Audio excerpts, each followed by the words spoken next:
And we are live. We are live, people. Big up yourselves. Welcome back to the channel, everybody. Chosen Wisdom Football, where critical thinking is a must. Like Marcus Rashford. Don't know. Big up yourselves, people. This is a football channel for the football purists. As usual, guys, it's a small channel. Sound check. Always got to do your sound check, people. Make sure I am heard. Make sure I can be heard by the beautiful people, the beautiful Man United fans. Big up yourself, people. Hope you're having a good day. I hope you've had a blessed weekend. There is a few bits of Manchester United news for us to talk about. A few things for us to have conversations, for us to mull over as usual. But like I said, guys, small channel. It's still growing. We're still doing our thing. Smash the like, turn on notifications, subscribe below. Subscribe, please, people. Yeah, be part of something fresh and new and exciting. It's a Monday evening, people, here in the UK. Today's a good day. Big up yourselves, people. On the agenda today, we are going to talk about Marcus Rashford. Yes, over the weekend, he has more or less sealed his move to Barcelona, and we haven't really spoken about Marcus Rashford yet since that announcement. We haven't spoken about what his legacy is, because this is it, guys. Even if he does return after his loan, he has no future at the club. I think that is more or less clear. So I think we can talk about his legacy, talk about what Marcus Rashford has done. It's not a black and white situation. It's a nuanced conversation. There's a lot of hate towards Marcus Rashford online, and some of it is veering into racism. Let's be honest, guys. On this channel, I'm not going to be scared to talk about it.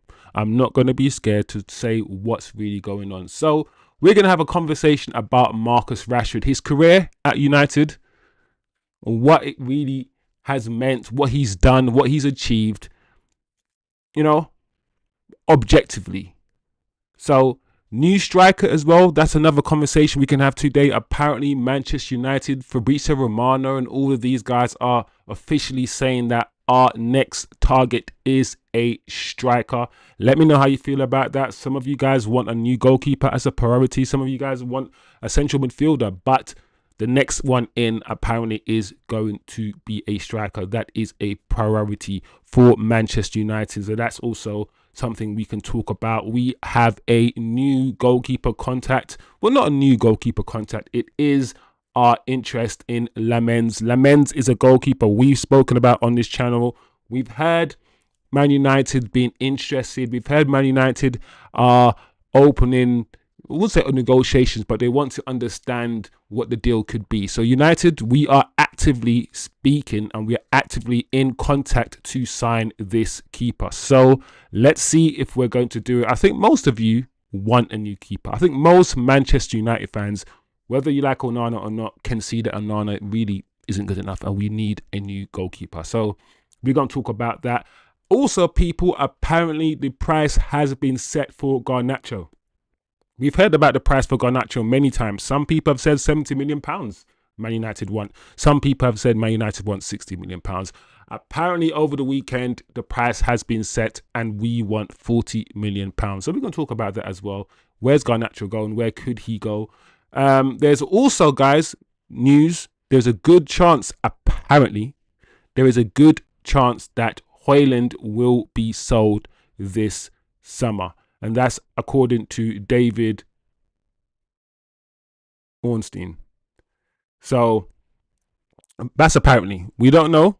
Some people will be happy about Højlund going. A lot of people will say that, you know, he's not good enough. He's this and he's that. Some people will say United, we don't know how to nurture young talent anymore. The likes of Garnacho, the likes of Rashford, we don't know how to grow, how to develop young talents. And some of these youngsters that are leaving, they're also a victim of Manchester United's situation. How many young talents have we developed over the last 10, 15 years? So we're going to talk about Højlund potentially leaving this summer. And if you guys care or not, the Indian cricket team has a little, what do you call it? crossover with the Manchester United team. They came to Carrington apparently, took some pictures.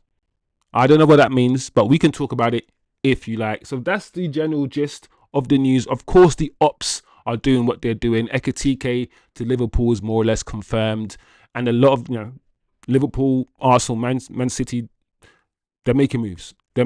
So a lot has happened over the weekend. We can summarize all these things, all these topics on this show. Before we get into the details, before I give my opinion on anything, people, like I said, smash a like on your entrance and leave a comment in the chat. Let's get the chat flowing. Let me see what the chat is saying before I start with my ranting.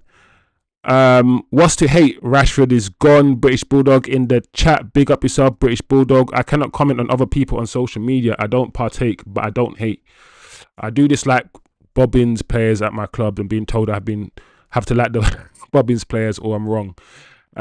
Big up yourself, Fenyo Nigobeni. What's up, Fenyo? I hope I pronounce your name properly. I always try to be respectful. If I haven't pronounced your name, if you want to be called something else, just let me know. That's how we do on this channel. But big up yourself if you've just entered for the first time. If you're a newbie, it's a decent place to be. So let's start with Rashford, people. I'm going to start with just the basic news, what all of us already know. And Fabrizio Romano has tweeted it. You can see on your screen right now. Marcus Rashford, Barcelona have sealed all the documents of Rashford deal set to land in Spain. Understand that Barca will pay 14 million gross as salary coverage plus bonuses linked to appearances. Marcus takes 15% pay cut. I think that's interesting because loads of people were talking about why is these players not taking pay cuts? Why is Rashford, why is Sancho not taking pay cuts? There you go. Rashford has taken a pay cut. Sancho probably will take a pay cut. A lot of these players will be taking pay cuts. They're going to have to, and they will. And as someone who's, who doesn't really care if they take a pay cut or not, if that was me, I wouldn't be. So these players are already better than me. But anyway, Marcus takes 15% pay cut and Man United will not cover his salaries, which means we are saving. And we pay him a bit more than 40 million euros gross. So he's taking a pay cut, like, as you said there. So we're saving his salary.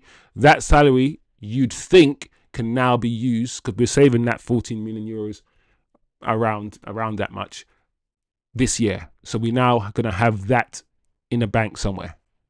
That can be used to buy another player. Also, there is a 30 million euros buy option. So if he performs well and Barcelona do like what they see, then they would exercise their option and give us 30 million euros. He is an homegrown talent, which means, especially if you take PSR into account, he will basically be able to double the amount that we can spend, essentially. So that is the basis of the news. Now, I'm going to start my little Rashford rant here. My little caveat, my Rashford rant that I'm about to have by saying that I am not a Rashford fan.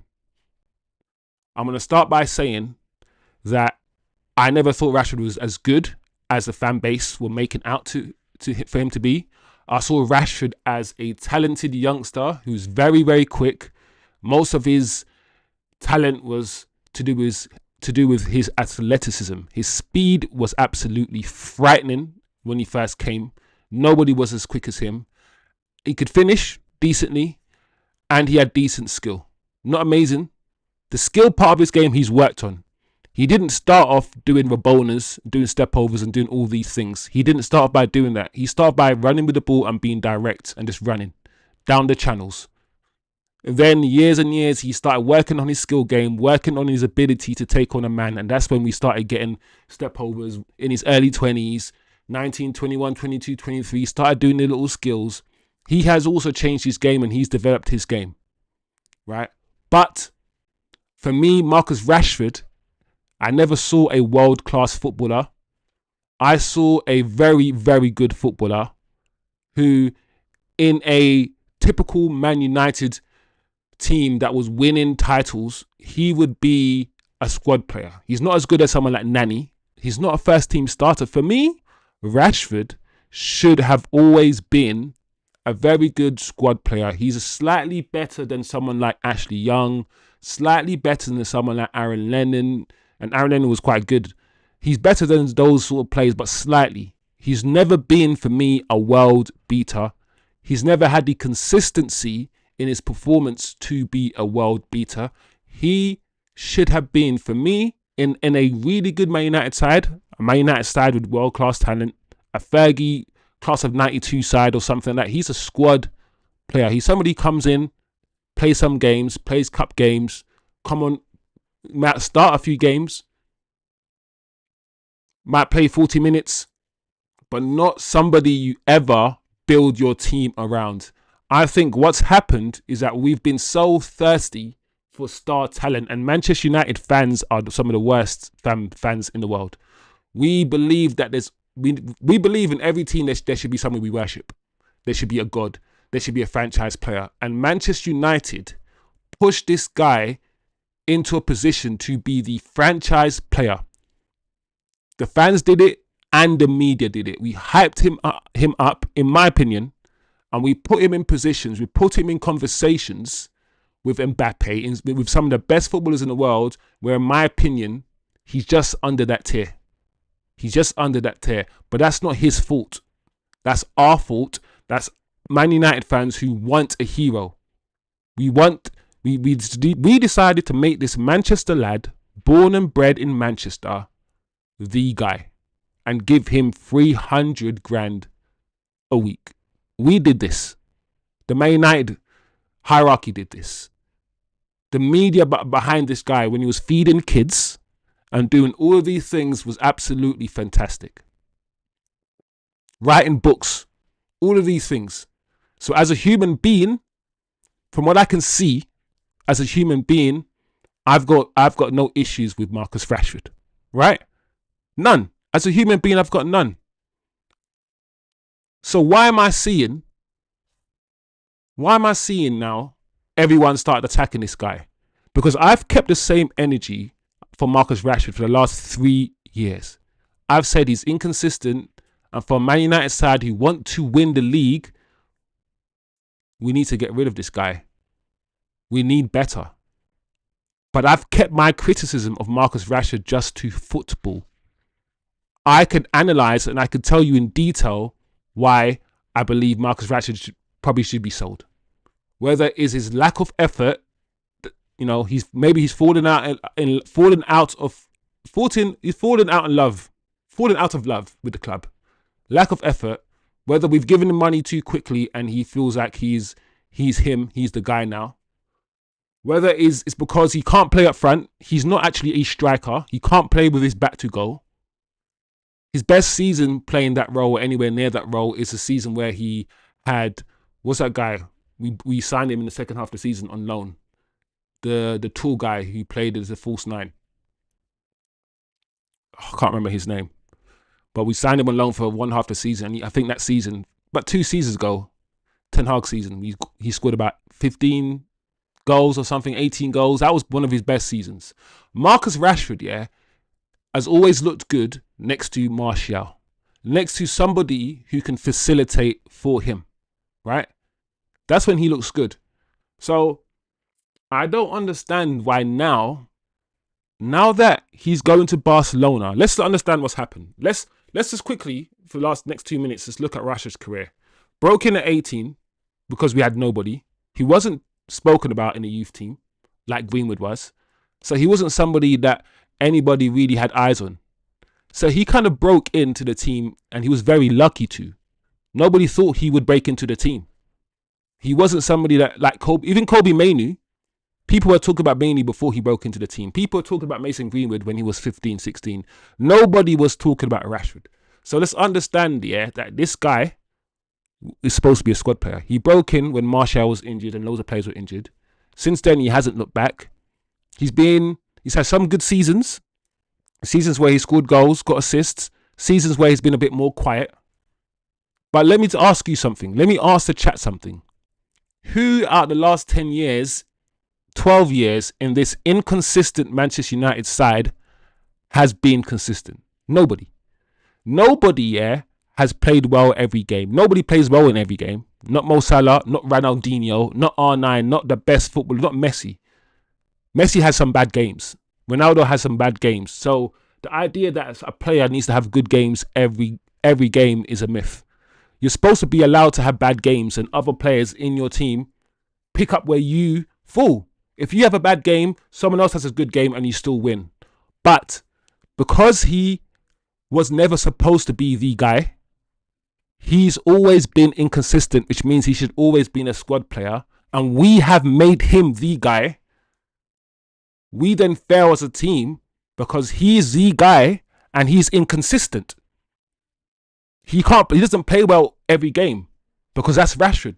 But he should have never been the guy. So whose fault is it that Marcus Rashford was made the guy at Old Trafford? Whose fault is it? Can we blame Marcus Rashford?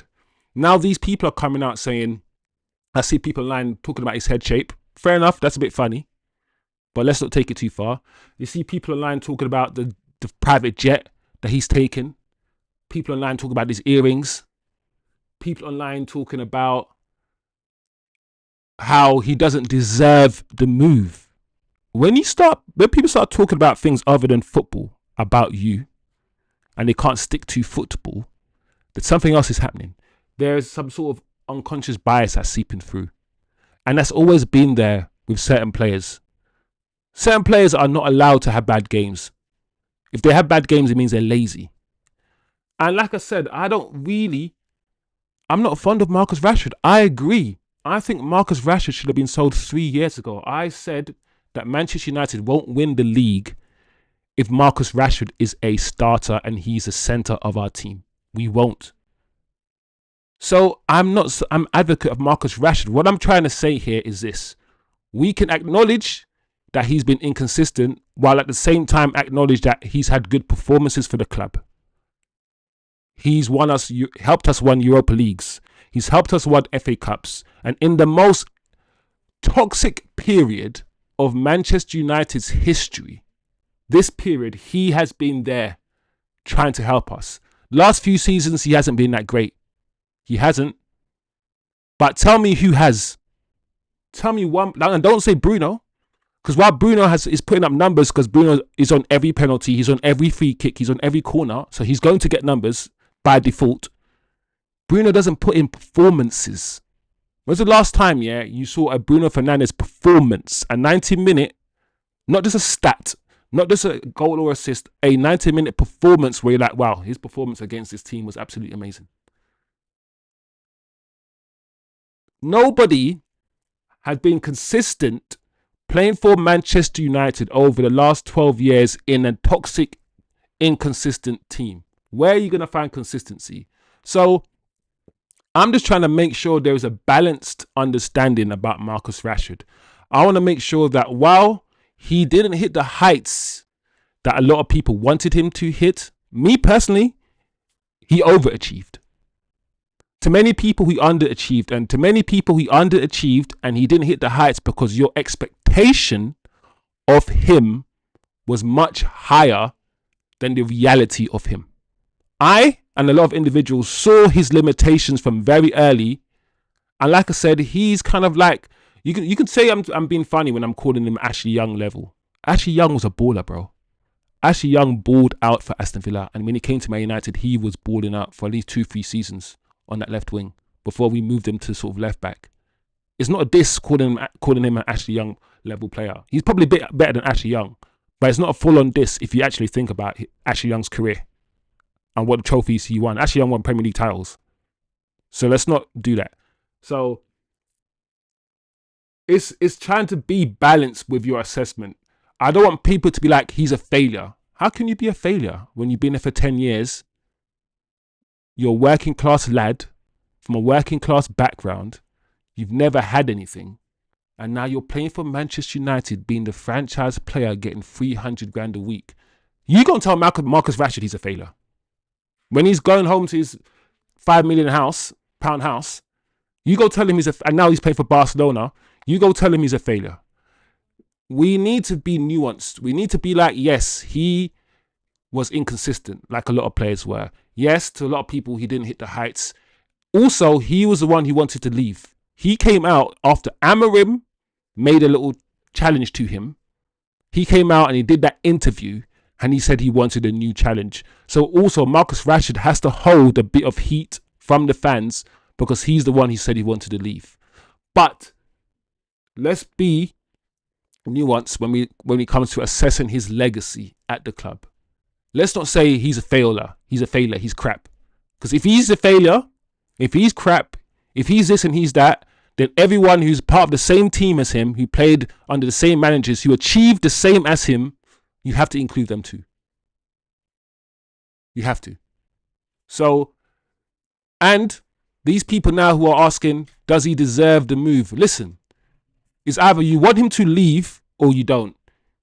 What do you mean he doesn't deserve the move? So where does he deserve to go? Where does he listen, think about this for a second. If Man United finished 15th in the league, there's only 5 teams below us. Right?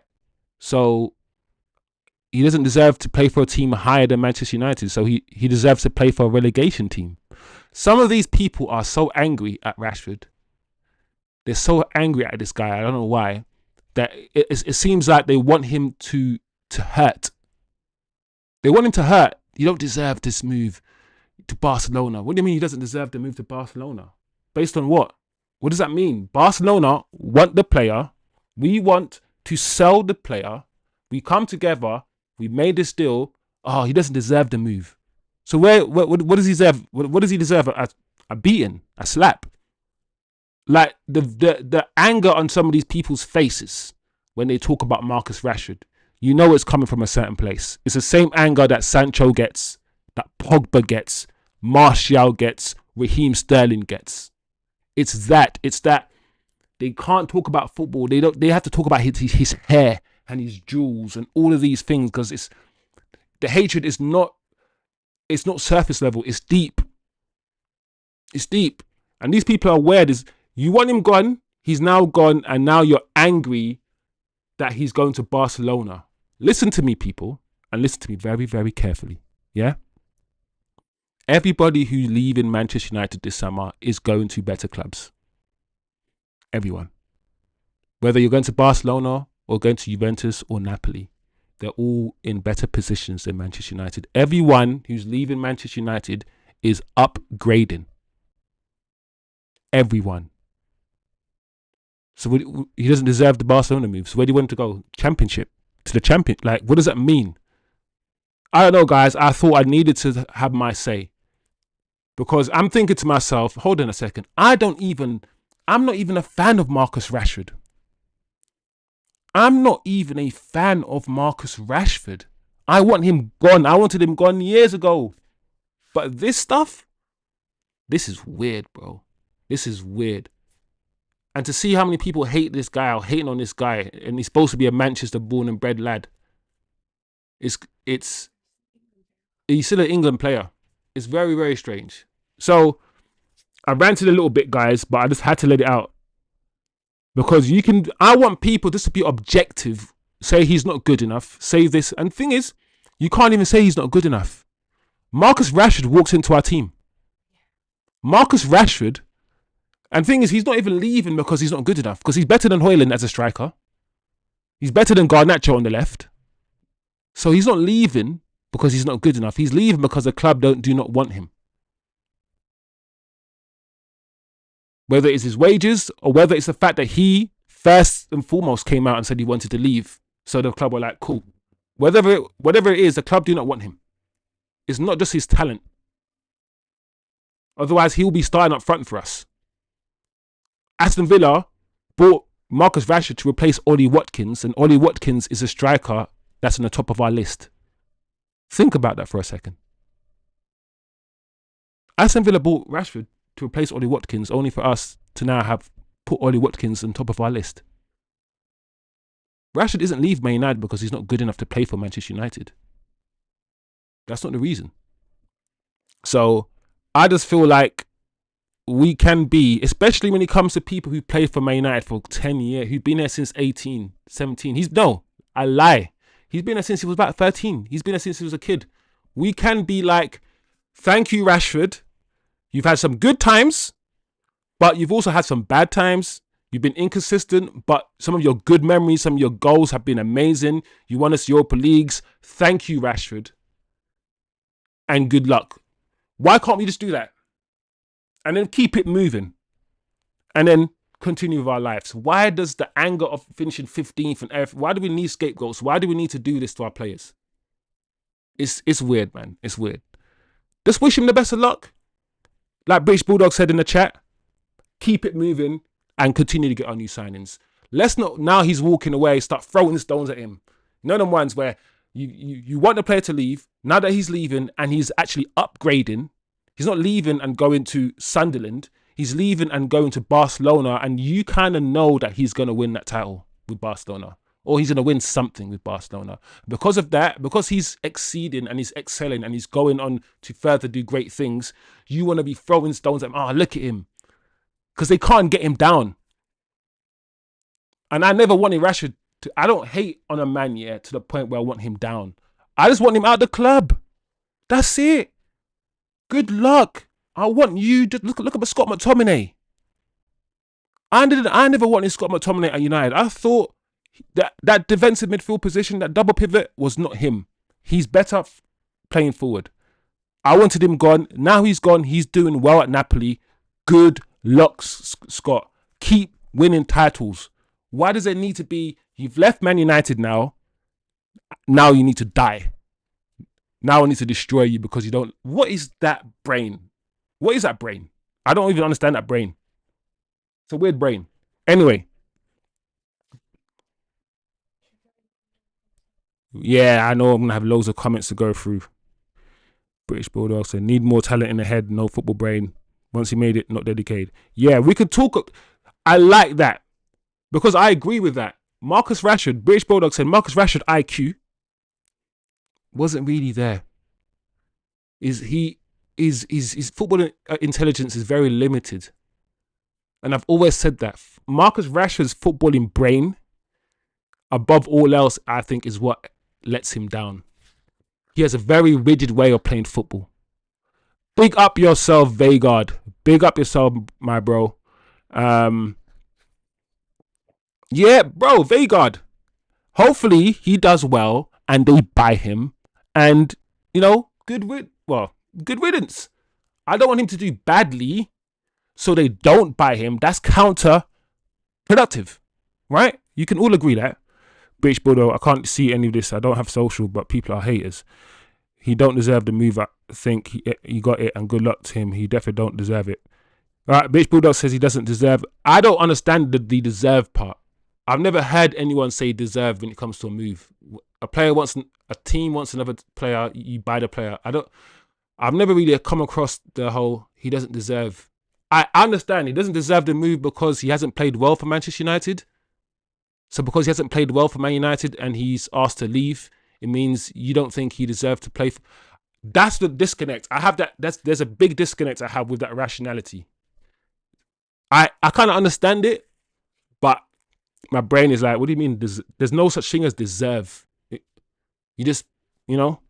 But I get what you mean.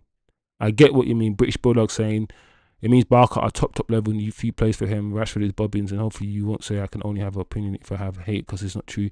I hate players taking $3 a week to not run, to not put in effort, take down to the fans. Yeah, his salary is an issue, but Bruno's salary is an issue. I don't like the fact that he can argue that, man, in the most toxic period of time, I helped this club. I deserve that money.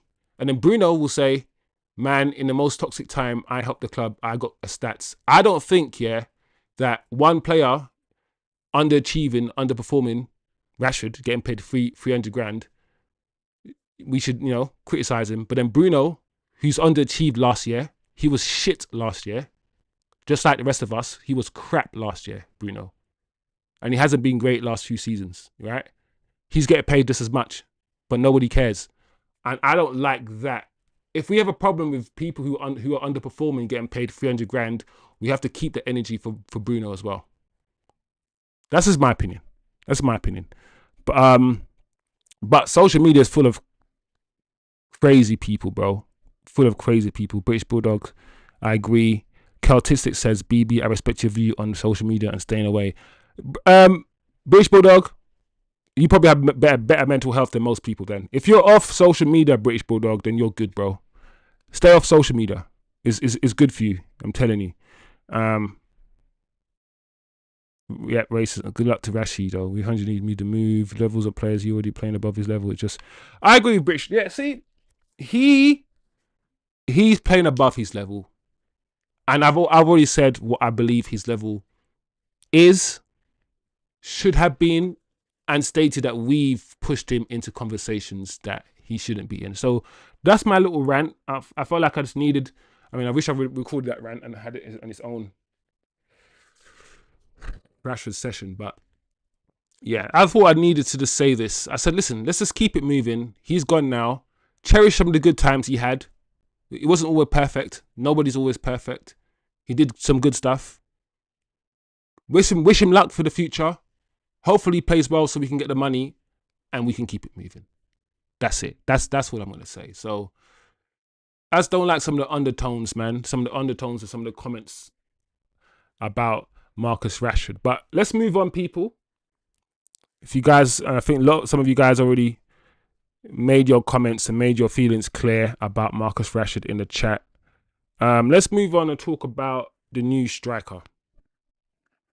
Because I know British Bulldog in the chat loves Mateta. And I wish listen, I hope Mateta is on the list, British Bulldog. But we're just keeping it close to our chest. And we're just not letting journalists talk about it. And we're not letting people like Fabrizio Romano know. Because all I keep hearing is Ollie Watkins. And now, apparently, Sesko. Do you guys believe that we are in for Sesko? That's a question for the chat. And do you guys want Sesko? That's a genuine question for the chat. What's your feeling of Sesko? Anyway, let's read this tweet from Fabrizio. Manchester United will surely sign new striker. No decision made on top option. No fresh bid for Gyökeres while he's focused on Arsenal. I know that news came out the other day that Man United were in or made a late bid. And I said on my channel about a month ago that, you know, even if he does favour a move to Arsenal, I think Man United will still try to do a late bid. But I don't believe that. The late bid has been debunked. We didn't do a late bid. Gyökeres will go to Arsenal. I don't know what Arsenal are waiting on. Arsenal are still trying to haggle on the deal for Gyökeres, but he's more or less destined to go to Arsenal. Jackson, of course, apparently is on the list. And obviously Chelsea do appreciate Garnacho as well. I do not want Jackson at all at this club. I do not want to do deals with Chelsea. I do not want to go into Chelsea's dustbin and raid their dustbins again. We did it before. Let Arsenal be the club that does this. Let Arsenal be the dustbin raiders. We just need to stay away and stop giving money to Chelsea. Stop. Sesko has also been discussed internally, says Fabrizio Romano.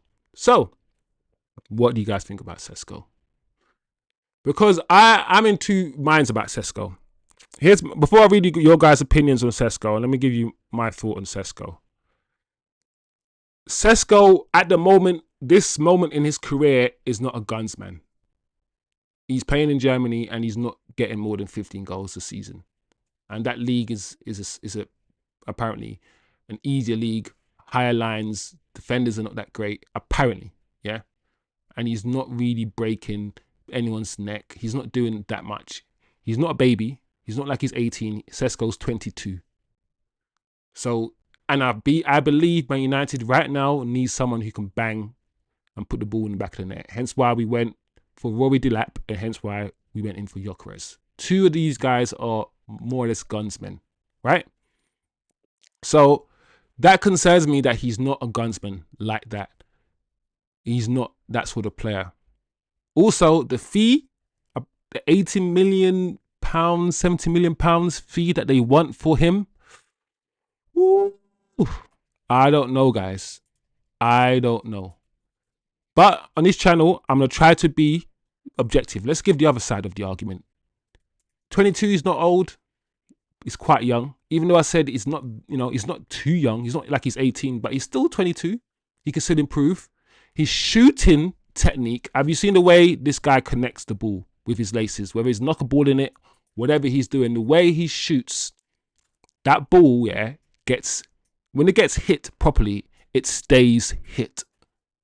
Also, he's a facilitator. I've seen him play, and while he doesn't get loads of goals, he gets decent amount of assists because he moves. He runs the channel. He's a facilitator just as much as he's a striker, and that's a good thing. So there's pros and cons, I think, about Sesko. I also feel that, Ekitike's gone for about how much? £80 million. So if we get Sesko for £70 million, is that a good thing, guys? Is that a good thing? I'm also worried about the fact that we took a chance on one 20-year-old and spent £70 million on him because he's the future, only for that not to work, and then go back and spend another £70 million on another 22-year-old who, once again, is for the future. So we're going to do the Højlund thing again. I'm not saying Sesko is the same as Højlund. I'm not saying they're the same technically. I think Sesko is better than Højlund technically, but we're doing a similar thing. And I think right now, doing the whole proven in the Premier League thing, approaching the window and getting proven players like Mbeumo, like Cunha, like Mateta or Watkins, I think that's better for us than trying to get another player in for big money who we don't know is going to land or not. That's my thing about Sesko. Let me see what you guys are saying, if you guys have any opinions on Sesko. British Bulldog says, Wisdom, you will be correct. Too many people hate. Niche fan. I hope I pronounce it properly. Niche fan. I want Rashid to succeed. He's going to play like Henry at Barca. Well, I wouldn't go that far, but I think I think Rashford will do well at Barcelona. Look what happened to Rafinha. A team that keeps possession of the ball, has the ball all the time, plays on the counter, plays through the midfield. I could see Rashford playing off that left-hand side, cutting in like he did at Man United, and just banging in goals. I could see it. British Bulldog says Mateta. If no Mateta, then yeah. So you're saying, British Bulldog, are we saying yes to Sesko if we don't get Mateta? Niche fan says, I've loved him, but it's not happening. Niche fan says Sesko's not happening. Niche fan says Jackson, absolutely not. Walking, booking. What's wrong with Jackson? I get temperament. I get you want somebody who cares and who is hungry, but Jackson, so sometimes I feel like he's just a screw loose. He just loses his head sometimes. Like I don't know, guys. I'll take MJ. Jackson, absolutely not. Yep, Sesko, no. Hey, Niche fan says no to Sesko. So it has to be Watkins. British Bulldog says you can get Mateta and 4 bubbles cars for that. Yeah, Mateta seems to be, and Watkins seems to be the preferred strikers. Agreed. I'm starting the Rashford stand. All right, fair enough, guys. Fair enough. Yeah, it's the fee for Sesko and the risk of whether he's gonna make it in a Premier League again. Doing it all over again. That fear for me is big. Is big. That's why I'm leaning more to Mateta and Watkins. I hope if Watkins, we can get Watkins for about £40 million, 35, £40 million, great.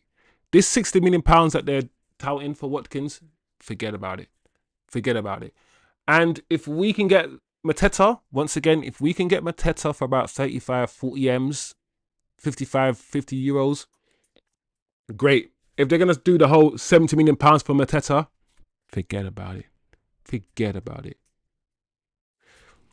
We should have went for Lookman. Big up yourself, Eddie Blacks, man. I hope you're doing well, bro. Hope you're having a good day. I like Lookman. But where are you going to play Lookman? Because for me, Lookman's a winger. or an inside 10 maybe. Lookman's not really a striker like that. Where would he play him, Eddie? That's a question. In Amorim's system, where would you play him? So yeah, that's my take on this situation. I don't know who we're gonna get. Usually I have a strong opinion. Usually I'm told certain things. I hear certain things. If I'm going to put money on it, I think it will be Watkins. I think it will be Watkins. I think it will be the cheapest, most efficient, and most effective signing and most doable signing. I think getting Mateta from Crystal Palace, and the fact I don't even hear his name being touted, I think that might be hard to do. I think the easiest deal to do out of all the strikers, apart from Jackson from Chelsea, is Ollie Watkins, because Aston Villa need that money. They need that money.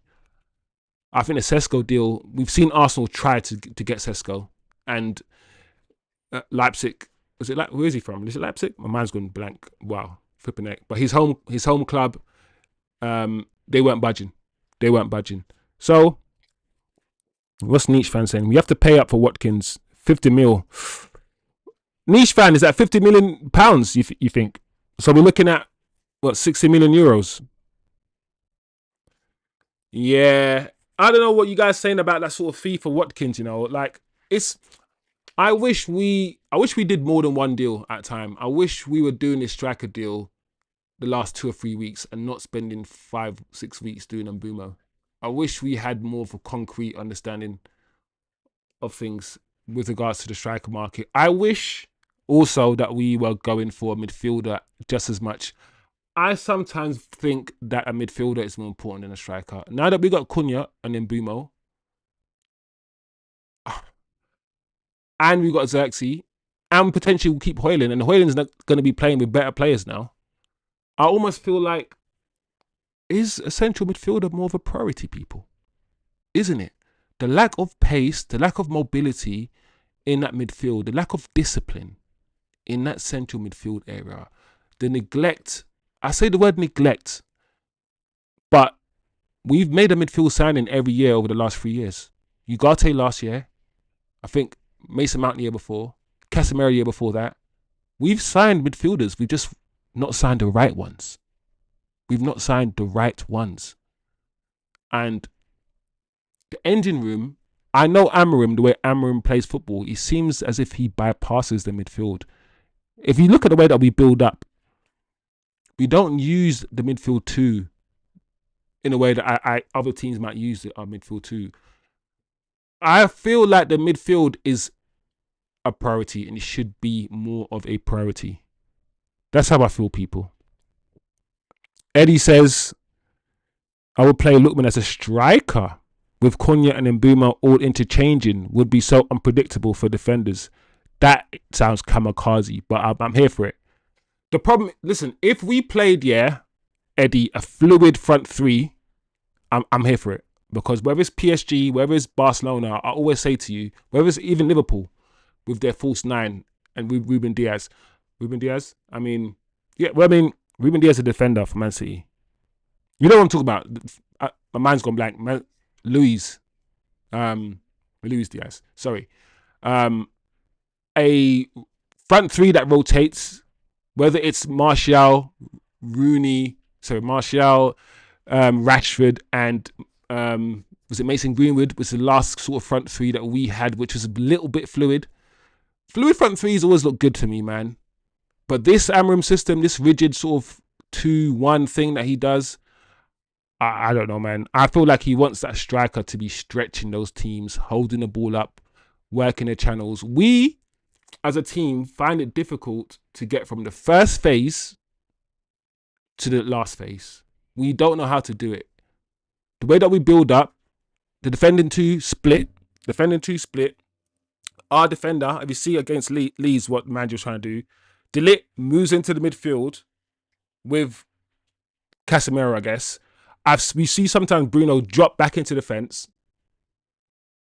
And Cunha, he drops deep into that sort of inside left channel to pick the ball up. But the way that we we do the first phase of our attack and the way that we progress the ball from defense to attack is so bad that I feel like we need a midfielder, a central midfielder with pace who can carry the ball.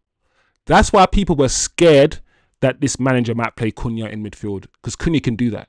I don't want to see Cunha there. Cunha is a 10. He needs to play there.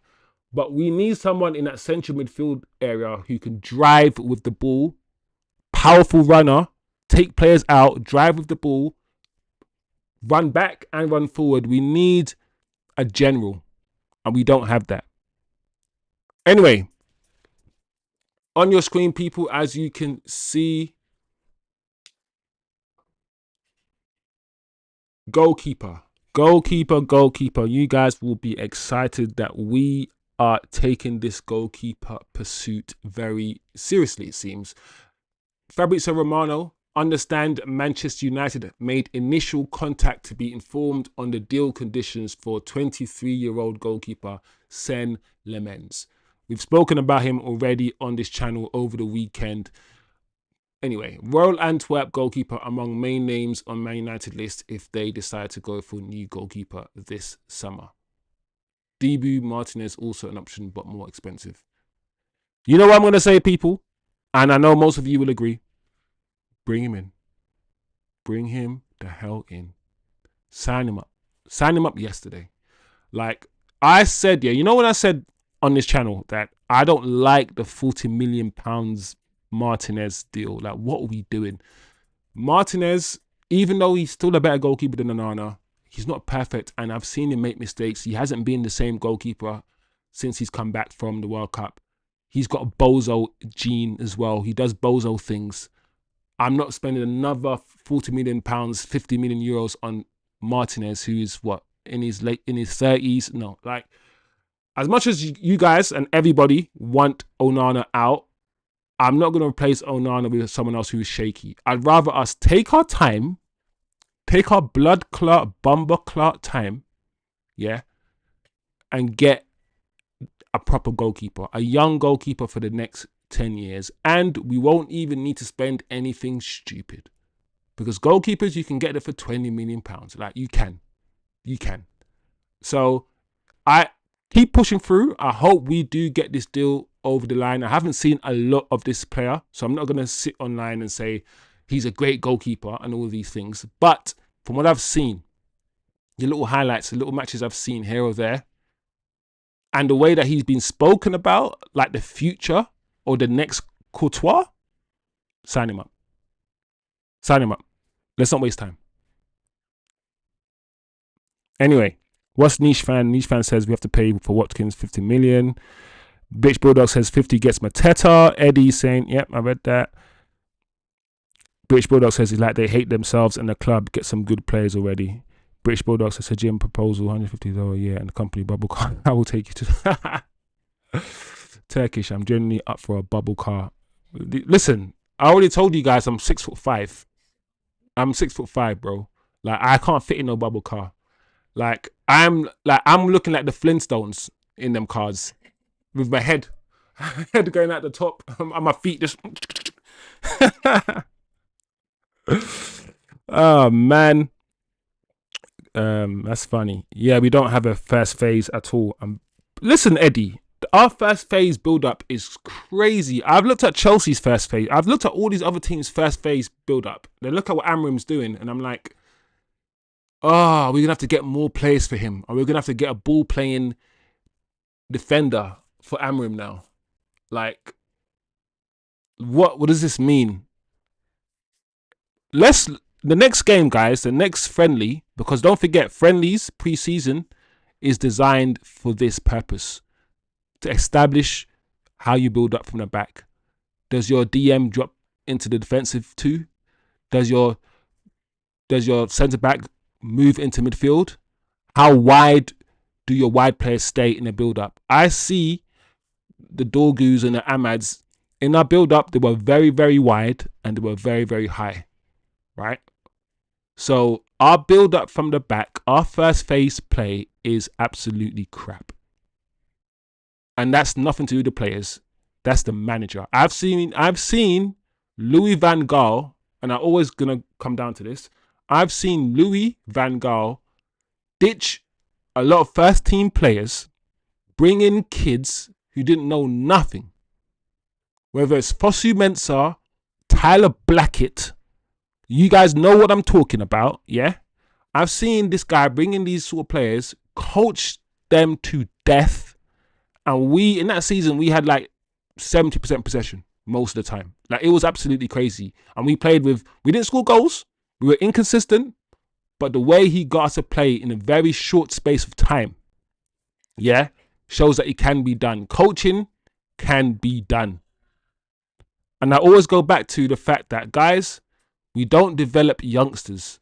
As much as Rashford didn't live up to whatever, did we develop Rashford? Have we been developing Garnacho? Can we develop Højlund? As much as these players here are not good enough, some of them, we're a club here that waits on other teams to develop players, and then we buy those developed players. We don't develop players no more. We don't. Or we send players out on loan, and Sunderland develops Ahmad. Not us. Sunderland do. And thing is, Ahmad will come out, yeah, and Ahmad will say, oh, big up yourself, Milton, bro. Big up yourself, my G. Ahmad will say, the most development he's had as a footballer was at Sunderland. Where's the development plan for these youngsters? Their food, how much they eat, what they eat, their weaknesses, how they're going to improve their weaknesses. Is your weakness long passing? Is your weakness the ability not to check can you check your mirrors? Is your head always on the swivel? All of these things, all these detailed plans to develop players. You think Paul Scholes, yeah, was the same player at 18 as he was at 26? Paul Scholes developed. Beckham, all of these players. Listen, when we got R9, I wish. When we got CR7 as a 17-year-old, man was just stepovers. Step over for step over. Van Nistelrooy was like, cross the ball in. Cross the ball in, you effing idiot. No. Step over skill. Step over skill. In about a season or two, just 2 seasons, he wasn't doing that.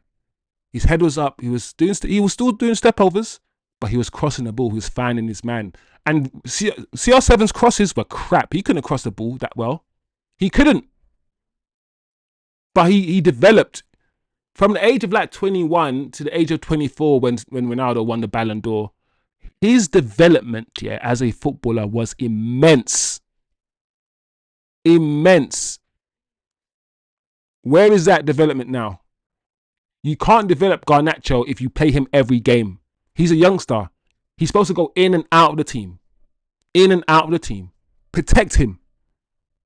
Because Man United are so bad, because we're so toxic, young players can't develop. Social media will destroy their confidence. Get into their psyche. There's so much that's wrong about Manchester United, why players can't succeed here. And then they go away, go elsewhere where the environment is different, where they can be nurtured, where they can be developed. They improve. And then we sit here and we're like, oh, look at these players. They're all good. They're all good when they leave Man United. And then, rather than looking inside the club and saying, listen, this club's a bit crap. This club's a bit toxic. We continue to blame the players, continue to abuse the players, and never ever looking at the fact that there's 6 managers in the space of 7 years. 5 coaches in the space of 6 years. 10 different chefs. 4 different doctors. No consistency, no continuity. Where every manager will come in and it will do a new development plan for me. If there is no consistency in your environment, how can you be consistent? Listen, I'm not making excuses for Rashford and these guys. I want them out. But I'm also trying to say that we can have nuanced conversations that they're not good enough right now, but they could be. I always say, listen, we can sell Garnacho tomorrow, but I have a sneaky feeling, even though I don't like Garnacho, I have a sneaky feeling that someone could take this guy, develop Garnacho. He's only 20. He's only 20. Develop him and he might be a player. If he gets his IQ right, gets his decision making correct, his decision making is one of those. He doesn't when to pass, when not to pass, when to shoot, when to be selfish. That's one of Garnacho's biggest issues. He has some technical flaws, but that football IQ, with enough games, with enough coaching, you can improve that a little bit. You can. So it is what it is. It is what it is, guys. Anyway, let's be nuanced, guys. Let's, some players are leaving, some players are not good enough, but let's not act like Man United are perfect and Man United are the perfect place for young players to develop, because we're not, guys. We're not. Anyway, breaking news. Let's deviate a little bit. I'm going to read the chat in a second. Nicholas Jackson's name is tempting Manchester United. No, please, no. Who may offer Chelsea Alejandro Garnacho in a swap deal. Internal discussions are ongoing. Fabrizio, no, guys. What does this mean? What does this mean? Nicholas Jackson, Chelsea. Why are we going back? We like raccoons, bro. You know, in America, raccoons are always raiding dustbins, bro. Why we gotta be like raccoons, man? Leave the garbage. Okay, let's read the chat quickly. Let me not neglect the chat. Yep. Yeah, we don't in first place. Good up play. Milton, yes, bozo things means Martinez also has faults. Yeah, Milton, I agree, Milton. Yo, big up yourself, bro. Welcome, man. Smash the like. We develop well until they break into the team. Nah, good point, British Bulldog. Good point. Greenwood also was British Bulldog, man. I don't want to talk about Greenwood. When I think about Greenwood, yeah, I just think about what could have been, bro. Like when I saw Greenwood for the first time, yeah, I was like, what is this? How can this guy shoot with his left and his right the same? This is weird. I said, this is some voodoo. This is voodoo. Like, how is this kid just doing step overs? Bro, Greenwood was a menace, bro. Like, I can't believe. Over in Marseille, Greenwood this year has got at least 18 GA. I said there when I saw Mason Greenwood for the first time, I put my chest out and I said, Mason Greenwood might win the Ballon d'Or. If he improves, yeah, and he gets nurtured and all these things. I said at the time, was it 3 years ago, before all of this nonsense, I said he could win the Ballon d'Or. I said that because he's so talented, bro. Like all of these strikers that we're looking at that can't shoot, and there's Mason Greenwood on his left foot, bang. On his right foot, bang. Only needs half a second. Only needs half a space. Yeah, and we're trying to look at flipping Jackson, bro. I don't want to talk about Greenwood. It just pisses me off. I know what he did, guys. I know what he did. I'm not talking about what he did. I'm just talking about Mason Greenwood as a footballer, and that's it. Staying clear of the other stuff. British Bulldog say Turkish said Green was my favorite. He's from Bradford, like my family. British Bulldog says they all get superstars early. Yeah, British Bulldog, fully agree. And the reason why they become superstar too early is because the media and the fan base. We love a superstar. We love a star. But listen, Garnacho, before he even scored 5 goals, was already a superstar. Why? Leave him alone. Let him play his football. Why is he taking the pictures with him, Højlund, and was it Ahmad or was it Kobe?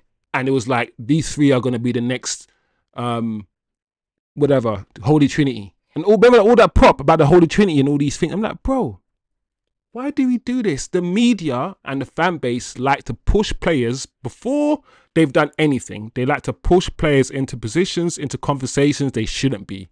And then when they don't become those players that you want them to be, it means they've failed.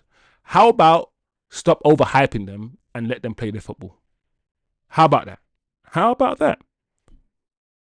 Milton says, well spotted. Talent is signed up and develop from academy. Actually costs little also.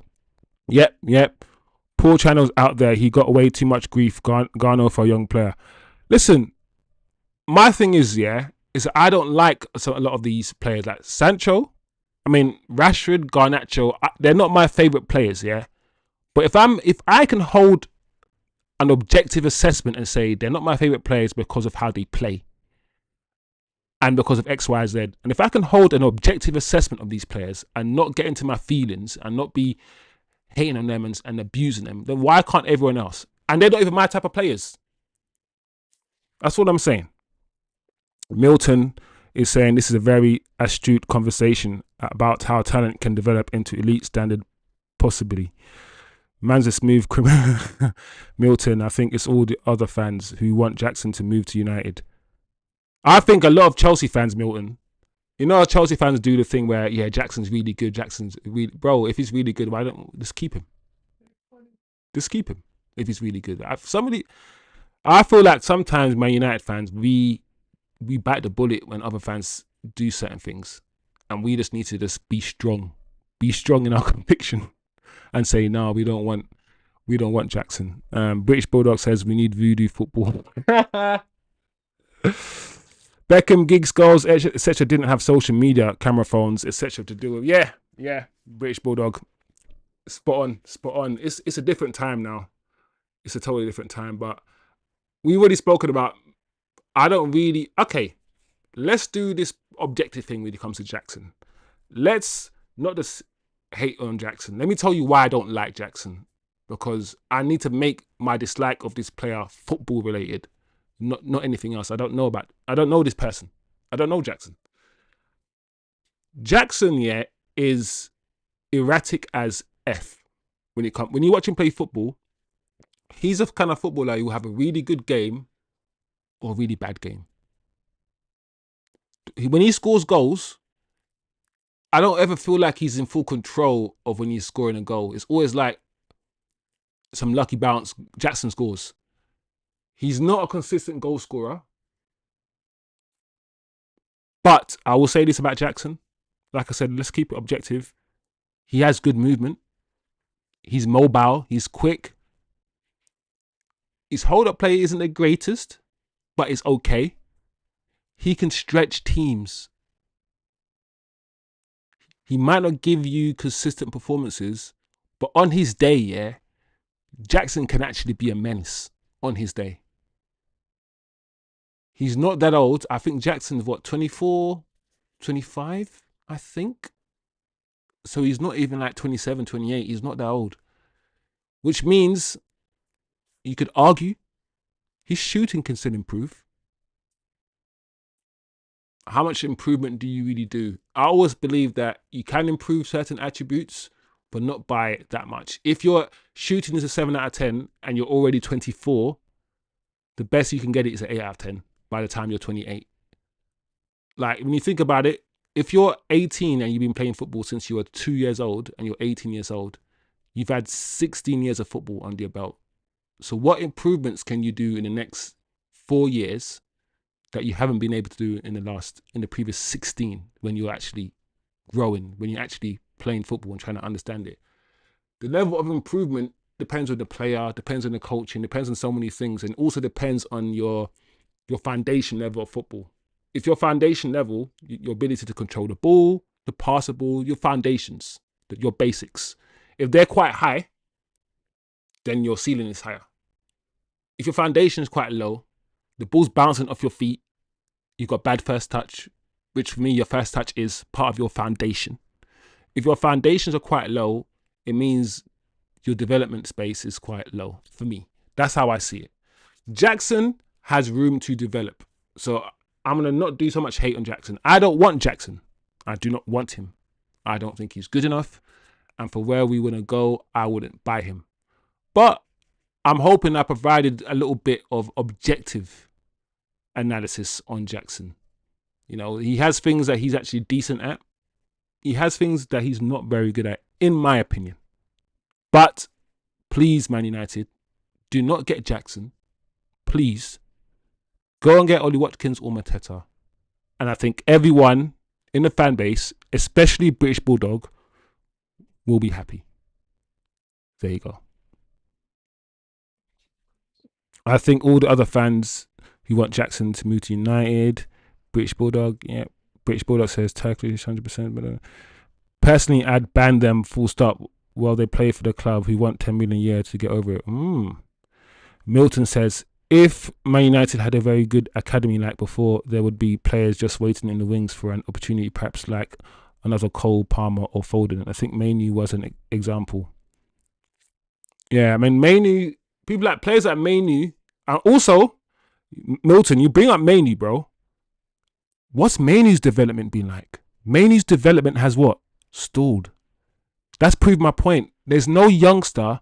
If Mainu was at Man City, Mainu was somewhere else playing in the midfield three, I think Mainu needs to play in a midfield three, not a midfield two. The midfield two in under Amrim's system is almost like it's death. Most players now, most teams play a midfield three, and I think Kobe going back to a midfield three, just like Paul Pogba, midfield three. Players like those sort of players who are maverick, who want to do skills, who want to do certain things, need more responsibility, more faith be put in him, in them, and also they probably need more around them so they can be free to do whatever. Like Bruno in that midfield pivot, double pivot, where he vacates that position. He's a maverick. He wants to be a maverick type footballer. He wants to go where the football is. He wants to go where the action is. He vacates that position, leaves Casemiro alone in that midfield many, many times, right? So I don't know about Mainu's development right now at Manchester United, unfortunately. British Bulldog says, I'm ready for the season now already. Let's go get it. Yeah. All right, quickly, let's wrap up. Guys. Jadon Sancho, this is Ornstein on Sancho. A new sort of, I wouldn't say breaking news, but new news. Jadon Sancho has been heavily rumored to be closing in on a move to Juventus.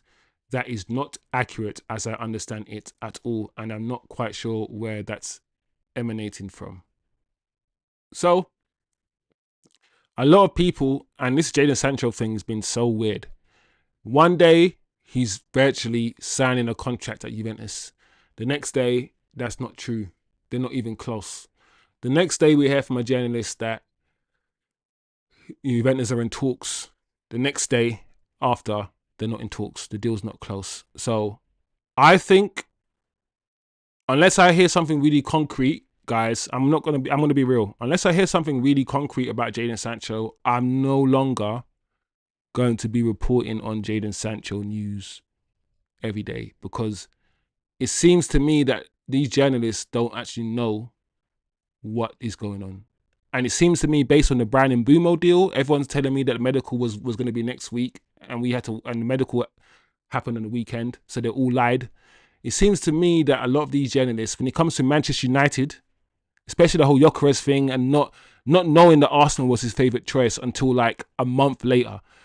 When it comes to Man United's deals, I don't know if a lot of journalists are putting two and two together and making seven. Sometimes they make four, but sometimes they make seven. So I don't know, guys. I don't know. It depends on what you guys think. What's Milton saying? True. Mainly played very well for England and was doing okay. Eddie Black says Mainly improvement absolutely stalled after the Euros. Mainu is a number 10, which I agree, British Bulldog. I agree. I think about Mainu, yeah, to play that double pivot, yeah. When have you ever seen, yeah, and this is the honest question, when have you guys ever seen Mainu drop a shoulder and drive a 30-yard pass, crossfield pass? Mainu, yeah, to play a double pivot, you gotta be spread that ball to Ahmad on the wings. You gotta spread that ball to Cunha when I don't see Mainu do a lot of long passes, bro. Mainu's game seems to be very intricate, seems to be in between the lines. He likes to put his foot on the ball like he's playing futsal. He likes the little small touches, like 5-yard, 10-pass passes in between the lines and that sort of stuff. That's what Mainu kind of likes. Mainu doesn't come across as a box-to-box midfielder in Amram's system, someone who can do short passes, long passes, someone who can pick the ball up from the defense, someone who can spray the ball 30, 40 yards, keep the game ticking like none of that sounds like Mainu's game. And I feel like I have, and a lot of people have said that Mainu kind of looks more like a number 10. So I agree with British Bulldog in the chat. His profile is more of a 10. I think the issue with Mainu is his lack of athleticism. Just like Ahmad, I feel like Mainu is not quick, not very quick over the distance. He doesn't have that explosive pace that I think the manager wants in that position. He's still very slow, and Mainoo's very deliberate. So that is why I think some people are saying, where does Mainoo actually fit?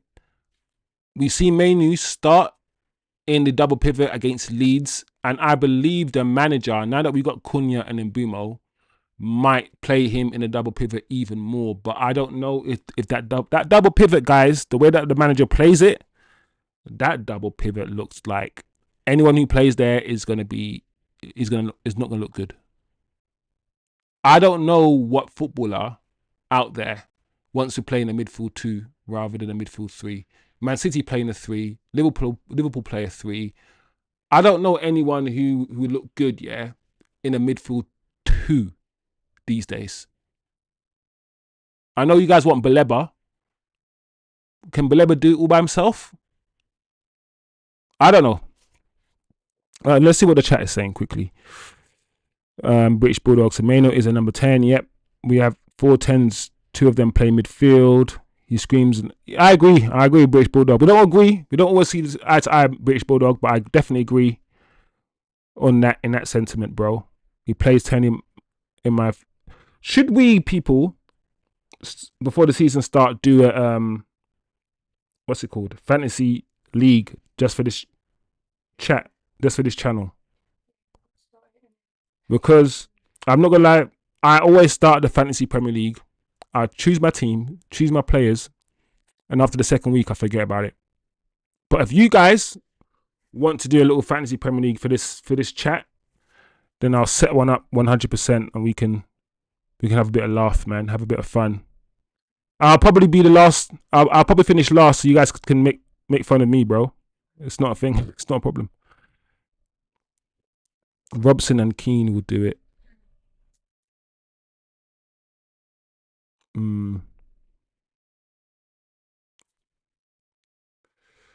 All right, people. Back to the topic of the day. There's a very good chance that Rasmus Højlund leaves Manchester United this summer. David Ornstein. That's great, David. That's really good. Who's buying him? Is he going on loan? What do you mean he's a very good chance? Who's told you this? Has this come from the Man United? Has Man United briefed David Ornstein to say this? Or has he just said this because he's... Do you know when sometimes you read stuff and you're like, so where is this coming from? The club, Manchester United? Is it coming from the suitors? Where is this coming from? How do you know this? But either way, I find this interesting because we know that we're looking for a striker. And 1 game a week with 3 strikers. I mean, Amrin might see Zexi as a 10, to be fair. He might see him as that. He might not see him as a striker. But Zexi's a striker. So let's say it's 3 strikers. I don't think that's going to happen. So I'm not the biggest fan of Højlund. I think I've made my feelings clear about Højlund just on a technical level. On a technical level, I don't think he's good enough. I don't think he's going to be a bagsman. But at the same time, I've also said that, or at least understand that it's also our issue. We bought him to develop him. We knew he wasn't the finished article. We spent that money on him for the future. We wanted to improve his shooting. We wanted to give him knowledge and to improve his game. Have we? Can he improve in this environment? Do we, Manchester United, right now, in our 15th place position, go another season with a developmental striker? Or are we saying, listen, we need someone to bang in 20 goals. We need someone to bang in 15 goals. We cannot do this experiment with Rasmus Højlund laying on the floor all the time, getting bullied off the ball, backing up into players, miskicking the ball, doing all the things he was doing last season. We can't afford it. But we bought this player for 70 odd million and we knew he wasn't the finished article. So as much as I wasn't a fan of Højlund, even signing him, as much as I want him, I do want him to go, and I do want a better striker. I don't see us developing him. He's 22 now. And I can't see him improving that much. He can. I say I can't see him, but he can. He can improve. I'm not going to be somebody who sits here and say a player will never amount to this. A player will never amount to that. I'm always going to say what I believe the player is right now. Whether I believe he's good enough right now. I don't decide whether he will make it eventually. He could be sold to Inter Milan tomorrow and the next 2 seasons banging 20 goals. That could happen. Nobody knows. So it's a shame that we do not develop players, and he should have been a striker, and I say this again, that we bring on off the bench to replace our main striker for him to learn from. We bought this guy and we thrusted him in. He played every game, and in a way, as much as I don't think he's good enough, I also feel a bit sorry for him. And that's why I'm saying, guys, you can hold multiple positions at the same time. It's not absolutes. He's not trash. He's not absolute garbage. And he's not the best thing in the world. You know? He's got something. You know? And who knows, in about 2 years, him getting used to the Premier League. Maybe if you send him alone 1 season to the Championship, he'll come back just like a beast. Who knows? Who knows? But that's a very interesting story.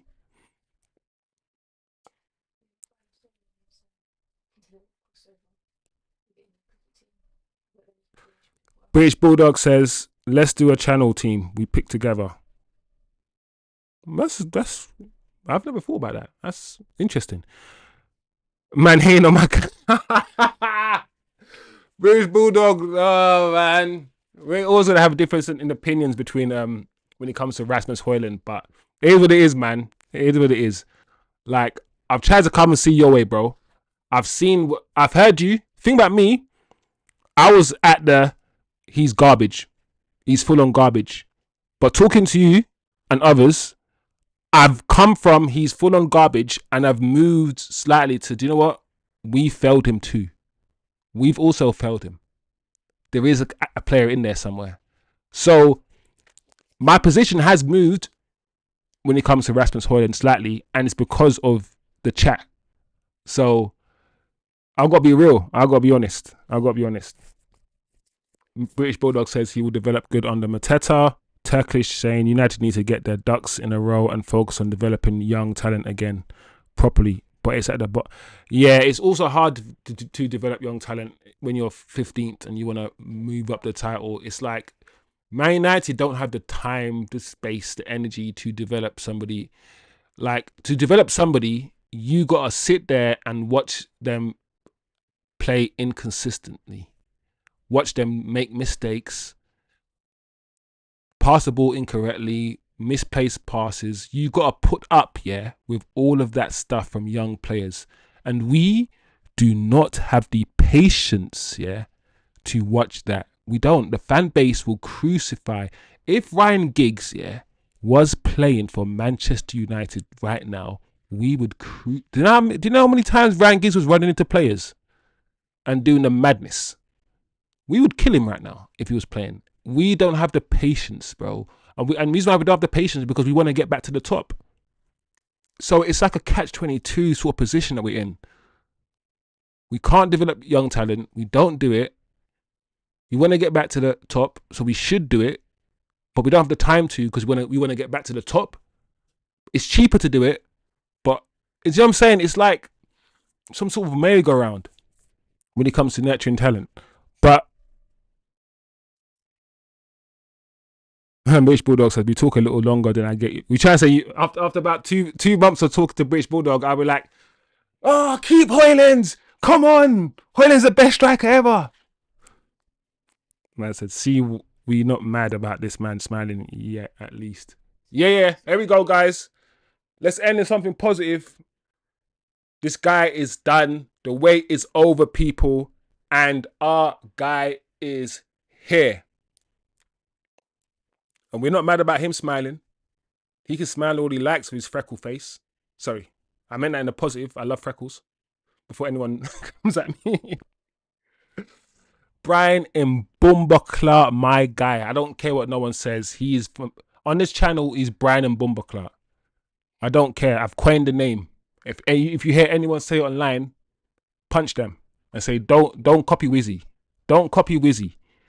But he's here, guys. He's doing a fake signature thing. You know, he's already signed his contract, so he's only just posing with a piece of paper that has a Man United logo. It's got, you know what? It's got just a Man United logo and his name on it. It's like, yeah, sign. Like flipping heck. Yeah, but anyway, he's looking good. He's got his big beard. He's got his big beard like it's a clip-on. Man's got his big beard. Yeah, man, he looks good, people. Number 19, so he's kept his number from Brentford. Listen, when I saw Toby Collier play that right 10 against Leeds, I was like, yeah, this manager's taking the bees.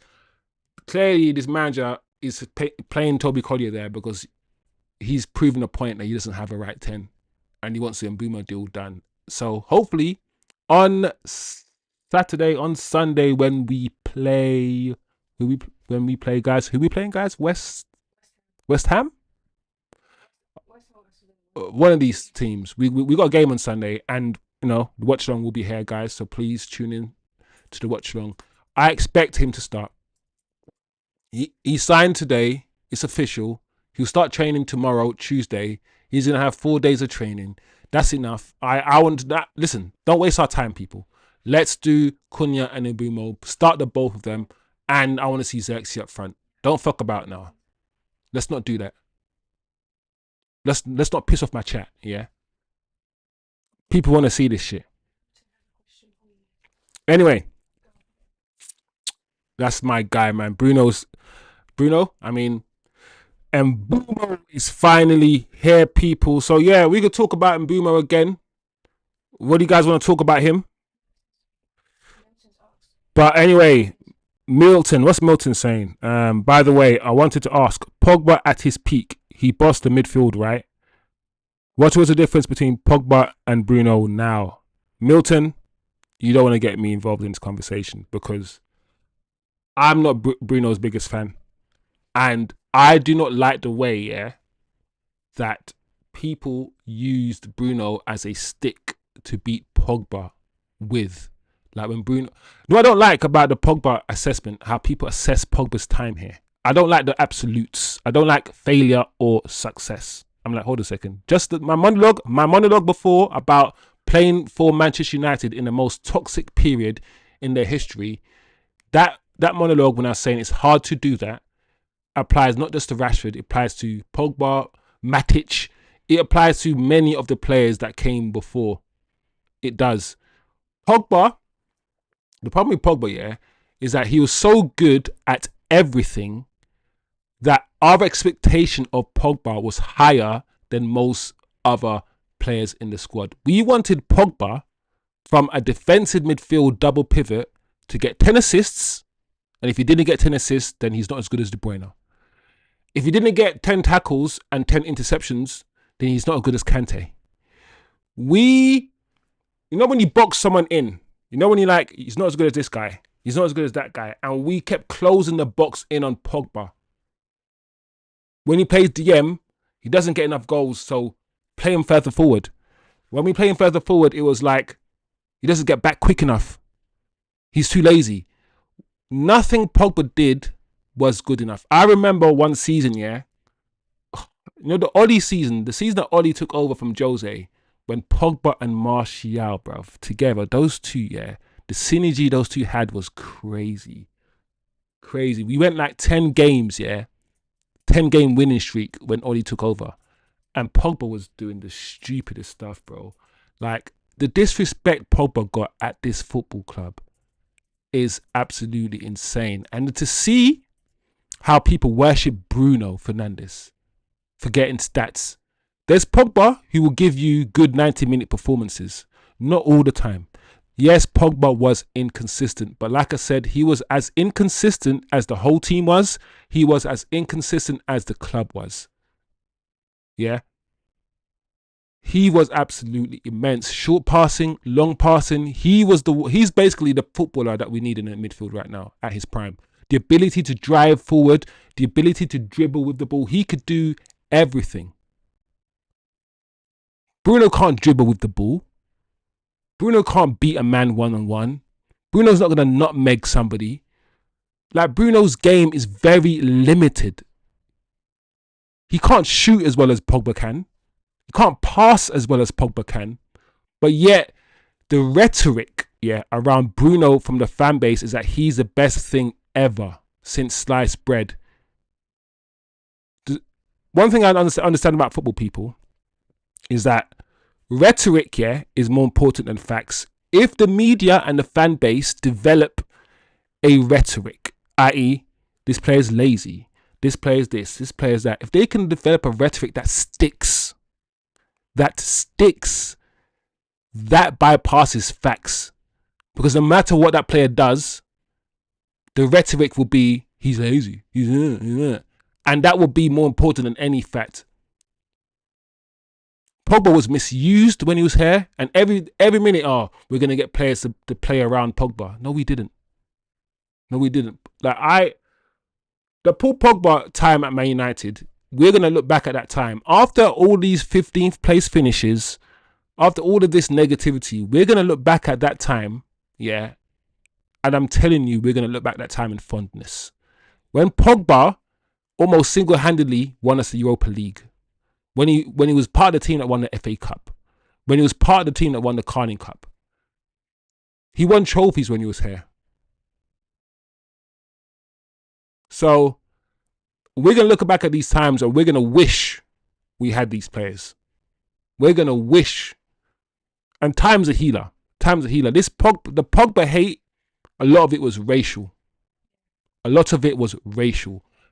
It was this dark-skinned black man, handsome, just like, similar to Rasford, ears pierced and all these things, flamboyant, blue hair. They hated that. Him dancing and having fun, they hated him dancing, bro. They hated him dancing. Phil Foden dyed his hair blue for England. They loved it. Paul Pogba dyed his hair blue for Man United. They hated it. I've got many more examples. Listen, Paul Pogba is one of my favourite footballers I've seen at this club. Think about me, I like talented footballers, bro. I like talented footballers. And Paul Pogba was a talented footballer. Yes, and he wanted to leave to go Madrid and all these things. And his agent wanted the best for him. And his agent spoke when the fans didn't want him to speak. Why is the agent coming out speaking at the wrong time? What? Who's the time police? Are you the time police? So, Milton, you started me on one when it comes to Pogba. You started me on a little rant. Milton. And there's a tweet that was just pulled up as well. Ralph Rangnick valued Paul Pogba's efforts to mediate aspects of the dressing room. He was also one of the players to command major respect from Cristiano Ronaldo. The thing is, in the media and the fan base, the rhetoric, don't forget, not the facts, the rhetoric and the story that is built is that Paul Pogba is this. Paul Pogba is not a nice person. He's dysfunctional with all these things. And every footballer that plays with him tells you that he's one of the best, kindest human beings ever. The fact that he's Muslim also plays into the Pogba hate. Let's not sugarcoat over that. So, Pogba, one of the greatest midfielders we've had at this club. Facts. So, that's it really. Did Pogba get to the heights that we wanted him to get to while he was here? Not always. He had incredible games for us, but like I said, he didn't always. But then again, I'm like, hold on a second. What else could he win? Apart from the Premier League and the Champions League, he's won every single trophy there is to win in football. So you can't say he's a failure. And also, people will say things like £80 million on Pogba. Bro, shut up. Arsenal spent 100 million on Declan Rice. What's Declan Rice won for Arsenal? Nothing. What's he done for Arsenal? Scored 2 free kicks. But that's worth it. 110 million on Caicedo. As good as Caicedo is, he's not Paul Pogba. Caicedo is good at running around and tackling. He's very, very good at doing those two things. Covering space, winning the ball back, and giving the ball to better players. Just like Kante. But that's not £100 million. It's not. So, the way that Paul Pogba is seen and viewed by some of the fan base is all wrong. It's all wrong. Their brains have been infected. And I feel like only a few people see Pogba the way you're supposed to see him. Somebody who came to try to revive the club. People will say things like, without Bruno, we would get relegated. They say things like that. Without Pogba over the last 5 years, carrying his fucking team on his shoulders, where would Man United have been? Where? Nobody wants to say that. Nobody.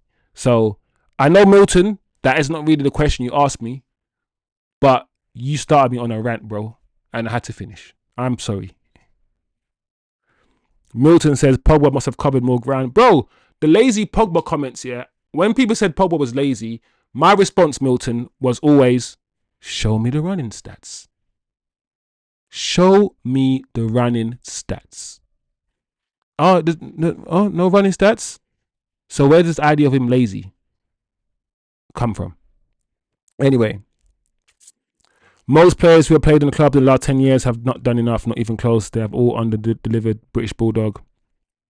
I'll agree. Maybe 4 or 5 I can mention who have given their all. Yeah, I mean, what's giving you all? What is that? I feel like you can't measure that as a tangible thing, giving you all. I could say Pogba gave his all. I could say Pogba gave his all because he broke his back and he broke his body playing for anybody who leaves Manchester United as a broken footballer because you're playing through injury. And let me repeat this one more time. Anybody who leaves Manchester United, Pogba and Martial, because they're playing for the club through injury and putting their life and their bodies on the line, more than Luke Shaw, more than all these guys who don't play through injury, these guys who leave the club broken, I don't know if you can say they haven't given their all. It's not a tangible thing to say they haven't given it. What's their all? What's all? You know, that's how my brain works anyway. I think Pogba was similar to Pirlo.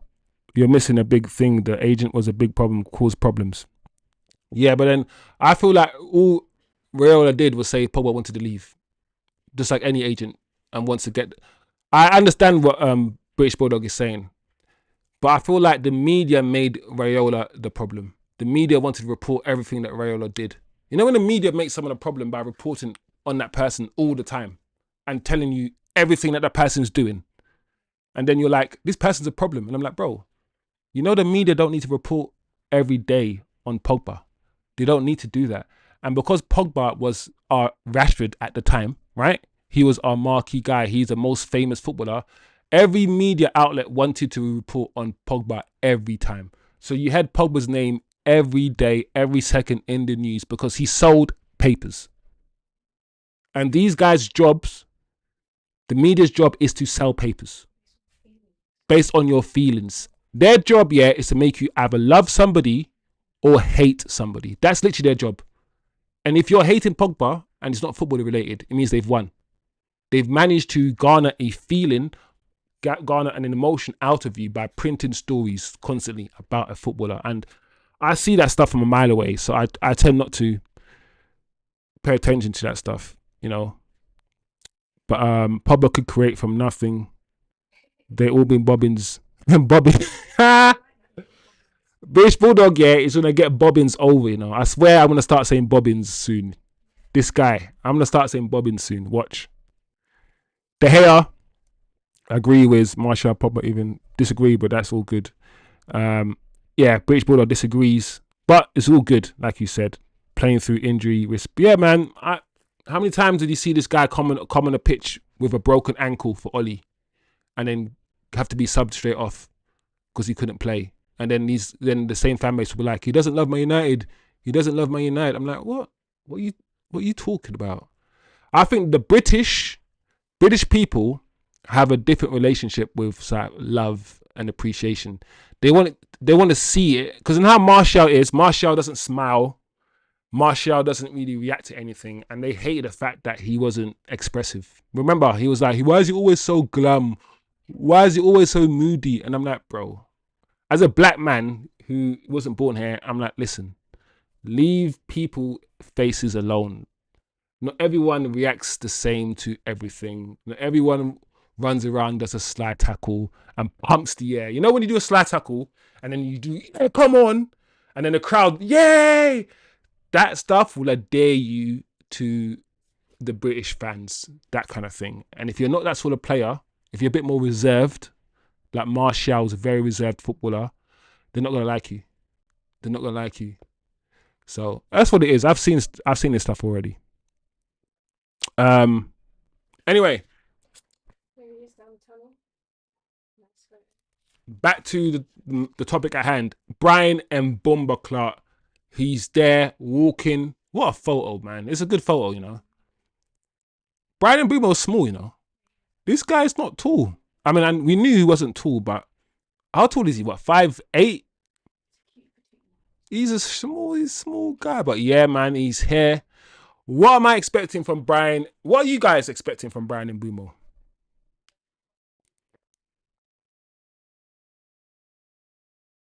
British Bulldog says Pogba was amazing. He just could have done more. Yeah, but that's what I'm saying. I don't think Pogba should be doing more. Like, if you're a defensive midfielder, British Bulldog, and you're getting 10 goals and 10 assists, I say though, can say no one's doing that from the same position. No other defensive midfielder in the world is getting Pogba stats or doing what Pogba's doing. So I don't really believe that he should be doing more. I think people around him should be doing more. I think he did what he should do. He had really good games, and you should be allowed to have bad games, like I said. And when you have bad games, the players around you then have good games to help you. Maybe I do agree he could have done more a little bit, but I don't really think that was an issue. I think the issue with Pogba was more to do with the fan base than Pogba himself. If I'm honest. Eddie Black says 5'8" is a cool height. I think Eddie Black says 5'8". Now 5'8" is a cool height. If Eddie Blacks is 5'8", then 5'8" is a cool height. I agree. I don't want no one to be left out. No one to say that I'm heightist because I'm 6'5". You know, and I look down on everybody. So I don't want to be heightist. So 5'8" is beautiful. It's beautiful. Milton says, I think Mbeumo looks like an intelligent player who's very mobile. I think Mbeumo is going to give us directness. Cunha, the way that we saw Cunha just in the first half against Leeds, pick the ball up in the half spaces and drive centrally. We've not seen it from like Garnacho. Garnacho would rather pick the ball up and run wide. Cunha was picking the ball up in them half spaces and just fearlessly driving. I saw him do it about 3 or 4 times. Mbeumo might not do that. Mbeumo is more of a final action player than Cunha is. Cunha, you can involve Cunha more in a build-up play, because Cunha, let's be honest, he's a slightly better footballer, all-round footballer than Mbeumo. Mbeumo is a no-nonsense guy. Mbeumo is very direct, first and foremost, and he's very efficient with the ball. He doesn't do anything for the sake of doing anything. If he's drifting out wide, it's because he's going to do something. If he's cutting in field, it's because he's going to do something. When you watch Brian Mbeumo, he doesn't really beat his man. Like, Brian Mbeumo will just shift the ball to his right half a meter, then shoot. Or shift the ball to his left half a meter and shoot. He doesn't need to beat his man, to score a goal. Brian Mbeumo is very efficient with the football, and it will be mostly Cunha to Mbeumo score. I think Mbeumo's more of a final action player than Cunha. They're both final action players and they both can assist, but Cunha can get more involved in a build-up play for me than Mbeumo can. So you're going to get more directness from Mbeumo, and that's fine, because on the right-hand side, Amad's slightly a bit more techie than Mbeumo. He's not as physical. It's not as strong as Mbeumo, but slightly a bit more techie. So Ahmad can get involved more in the progression, in the build-up play. Allow Mbeumo to be more the final action player. Mbeumo, to me, is going to be more like, I'm not saying he's as good, don't get me wrong, people, but he's going to be more like our version of Mo Salah. Mo Salah doesn't get involved in our build-up. Mo Salah just sticks out in that position, gets the ball, and things happen. I can see him doing that more. Cunha dropping deep to help us transition the ball from defence to attack, while Mbeumo stays further forward as the final action player. That's how I see it in my head. That's how I see it. I don't know. How do you guys see Mbeumo? What are you guys saying about Mbeumo? Milton says Mbeumo looks like an intelligent player. He's very mobile. British Bulldog said 2 really good number 10s show number 10s now though. Milton says, Celtic says 5'8" is above average height. Actually, it's not short. I was joking. Being cute. 5'8", little cutie patootie. I want to see ZZ as a 9 with Cunha. Milton says yes, those two will develop and understand, which takes time and practice. Imagine Mateta with them two. British Bulldog. I love British Bulldog, you know. He's getting the Mateta in. Imagine Mateta running the channels, holding the ball up. Mateta to Brian Mbeumo. Brian to Cunha, and then Cunha lifts the ball up to Mbeumo! Man United 3, Arsenal 0. What a performance. Opening game of this season. Arsenal getting battered. Listen, this Man United team, the way that we're building it and the way that we're neglecting the midfield, yeah, we are going to be a counter-attacking galore. I'm telling you, yeah. I see us trying to build from the back and all these things. I can't see it happening, bruv. I could see it being Mbeumo, Cunha, and Salah. Like, it's going to be that. I feel like I don't trust the manager, guys. I don't trust the manager. And I feel like it's going to be more... Our season coming up is going to be more about individual brilliance at the front end. Like, that's why I say give the manager all the best players we can give him. Don't give him no excuses. Give him everything. Because I don't like the system that we play. And I'm not a fan of this manager. So these players are going to have to do something. They're going to have to do individual brilliance, I think, a lot this season for us to win games. That's my opinion. I don't know what you guys in the chat are thinking. But that's what I think. That's what I think. So more directness from Mbeumo. Cunha is also direct, but Cunha has a bit more flair. I just can't wait, guys, to see Mbeumo. British Bulldog, I'll be here, bro. If we don't win the first game, man, I swear, bruv, you're going to have to time out. You're going to have to time out, you know. You can't gas up the chat yet and say we're going to win the next 5 games. And if you lose the first game, you're getting timed out. I don't even have any subscribers. I've only got 300 subscribers, but I found a way to time you out. Milton say in MLS it's okay to play older players. What do you mean there, Milton? What are you saying?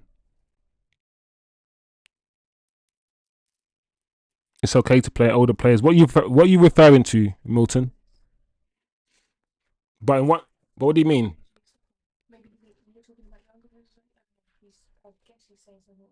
Amram uses Bruno and Casemiro. Milton's talking about you're talking about the midfield. The midfield's a problem, guys. The midfield is a problem. But yeah, the end of an era, Manchester United, Pogba, Rashford, Lingard. As much as people look back at that time, as much as people looking back at this time like it was a bad period, we won. Look at us, the trophies around our necks, medals. And I bet most of you would trade right now, whatever's happening right now, to go back there. Anyway, what is Mbeumo saying here? Can we play it? All right. Milton says Amram uses Bruno and Casemiro. Yeah, Milton, I think we can all agree, hopefully, in this chat, yeah. And I like Casemiro, But I think we can all agree that Casemiro's legs, they're gone, bro. Like, he can't, the job that we want Casemiro to do in terms of running up and down with speed, he can't do it. He can't do it. I feel like it's a hard job anyway.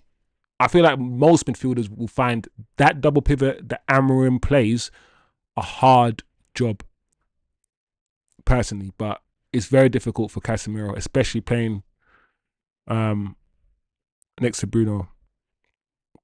Milton Lingard was another player that, you know what I'm saying, we don't develop, bro. Lingard was good. He got into the England team. He played, I think, 2 tournaments for England.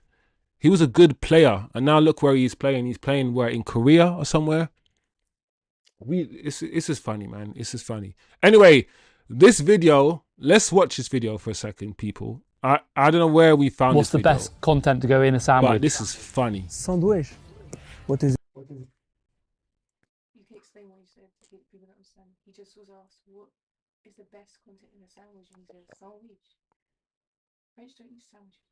He was asked, yeah, what's the best content, yeah, in a sandwich? And he's like, sandwich. Like, French people don't eat sandwiches, bro. You need to understand, sandwiches, yeah, is a weird thing, bruv. 2 slices of bread with a meat in it, yeah. It's normal to a lot of people, but it's also quite weird to other people. So man's like, what? Sorry again, is that Have you ever broken a bone? A bone. A bone. Like, oh, sorry, guys. That's not the beginning, but anyway. have you ever... Sorry, what did you say? Start from the beginning. I'm trying to cut it up so it doesn't get... What's the best content to go in a sandwich? Sandwich. What is this? Have you ever broken a bone? A bone. A bone. No, but he's translating. But I love it though. It's like sandwich. And he's like, have you ever broken a bone? Like, is that bone? Like, he's like, I don't have bones. I'm in Bumo. Like, what? This is silly. What? Yeah, my ankle. Well, fair enough, it's ankles. Fair enough. Do you think there are more wheels or more doors in the world? It's the same. What? I don't know why I find this funny. It's the same. Don't wait. Let me think. Wait. These or doors? Wheels or doors? Wheels Wheels, like car wheels. or doors? Or doors. Like doors to open? Yeah. What's your most used emoji? Say again? Your most... Nah, this is funny, bro. This guy can't get any questions over. Emoji. You know, like little smiley faces on your phone? Do you have a favourite holiday destination? I would love to go Japan. Even if I don't think there is a lot of beach. Yeah, there's beaches there. Beaches? Yeah, I think... He doesn't think there's a lot of beat. I like Brian and Brumo. I think there is. Brian and Brumo's like, what are you asking me these questions? What is this? Like, he's so oblivious to everything. Superhero? He's like, what? I've known. And what are you up to for the rest of the day? I might play video games again. Fair enough. I thought we'd leave it on that. You know, humanize the man a little bit. There's a human being there. It's a bit silly. Sandwich. What's that? That's silly, man. But welcome, Brian, bro. Welcome to Manchester United. I hope that the fans... My danger is this. The same thing that happens to Højlund and players before him that come here, they don't do that well in the first season. The fans get on him and all of these things. I just hope that we give him time, give him a bit of grace. I mean, the whole point of buying from the Premier League, buying Prem Proven, is that they're supposed to come here and hit the ground running. But there's no certainty, people. That's one thing I want to leave and say this. There's no certainty. As much as we're gassed, I'm excited now to have Brian and Bumo and Cunha fully gassed. There's no certainty that these guys will bang. As much as we're buying Prem Proven, all these things, there's no certainty. It's still a different system and it's a different team and it is a different environment. So I just hope that we give him a bit of time, grace to bed in, because it will take time for him to get used to Amorim's system. It will. But we have got a player. We have signed 2 of the top 4 best attackers in the league last year, and they are going to be played for Manchester United. You know when you get a burst of dopamine. You just chill for a second. You're like, Milton, what's Milton saying? Japan. Yeah, man. He asked if there's any beaches in Japan. He's a funny guy, bro. Milton. British Bulldog said we have had bad managers also. Sandwich. Do not hate on banana sandwiches. Hey, British Bulldog, what do you know about banana sandwiches, bro? Talk to me about banana sandwiches with your chest, British Bulldog, with confidence, because I thought I was the only one who ate banana sandwiches. But I have banana sandwiches on hard dough bread, not on the sliced bread. The sliced bread is dead. It's dead, bro. You have to have banana sandwiches on Jamaican hard dough bread, bro.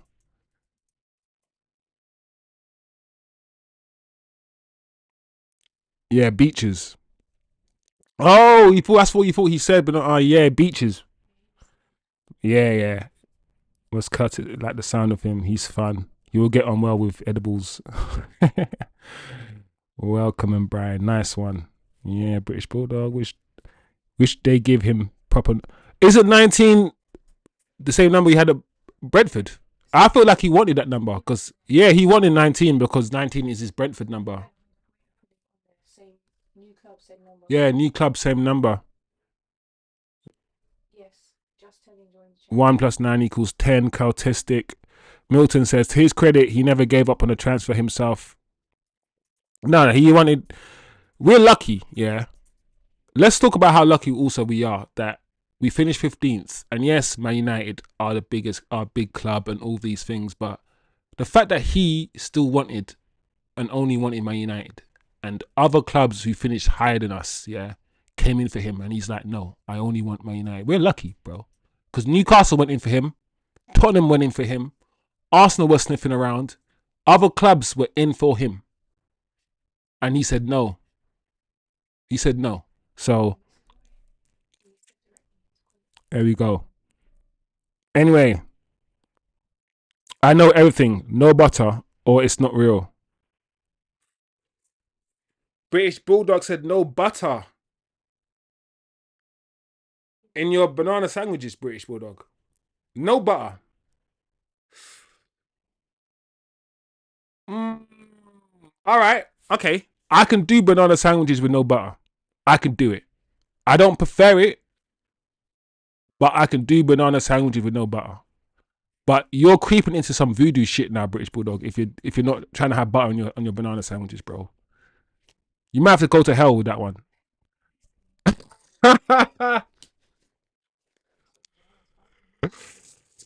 Oh my gosh. Anyway, just telling. Big up yourself. Just telling is in the chat.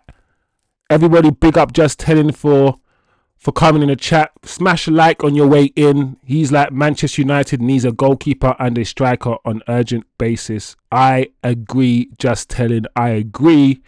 Still 1 month is left for the transfer window to end, so a striker is the next target. Yep, we've spoken about that already in the show, Just telling. We spoke about the strikers that we are looking at, and we also spoke about which ones the people in the chat want. I think most people want Mateta and Watkins by the sound of it. So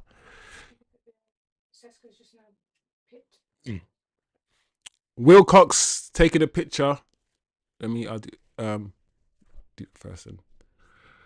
You see the picture on the screen, Wilcox and Brian and Bumo. It is done. When you see this picture with the manager and the head of recruitment and whatever job role Wilcox has today, you probably get a new job tomorrow with the way that Man United are operating.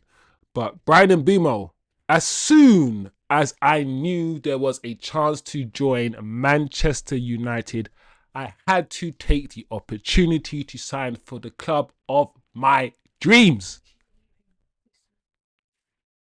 breath of fresh air. You know, this is a team whose shirt I wore growing up. Listen, in a world where footballers are going to different teams, footballers are going to Saudi teams that they've never heard of, Al this and Al that, all the Al's, Al Green, Alan, Steve. Anyway, it's not funny.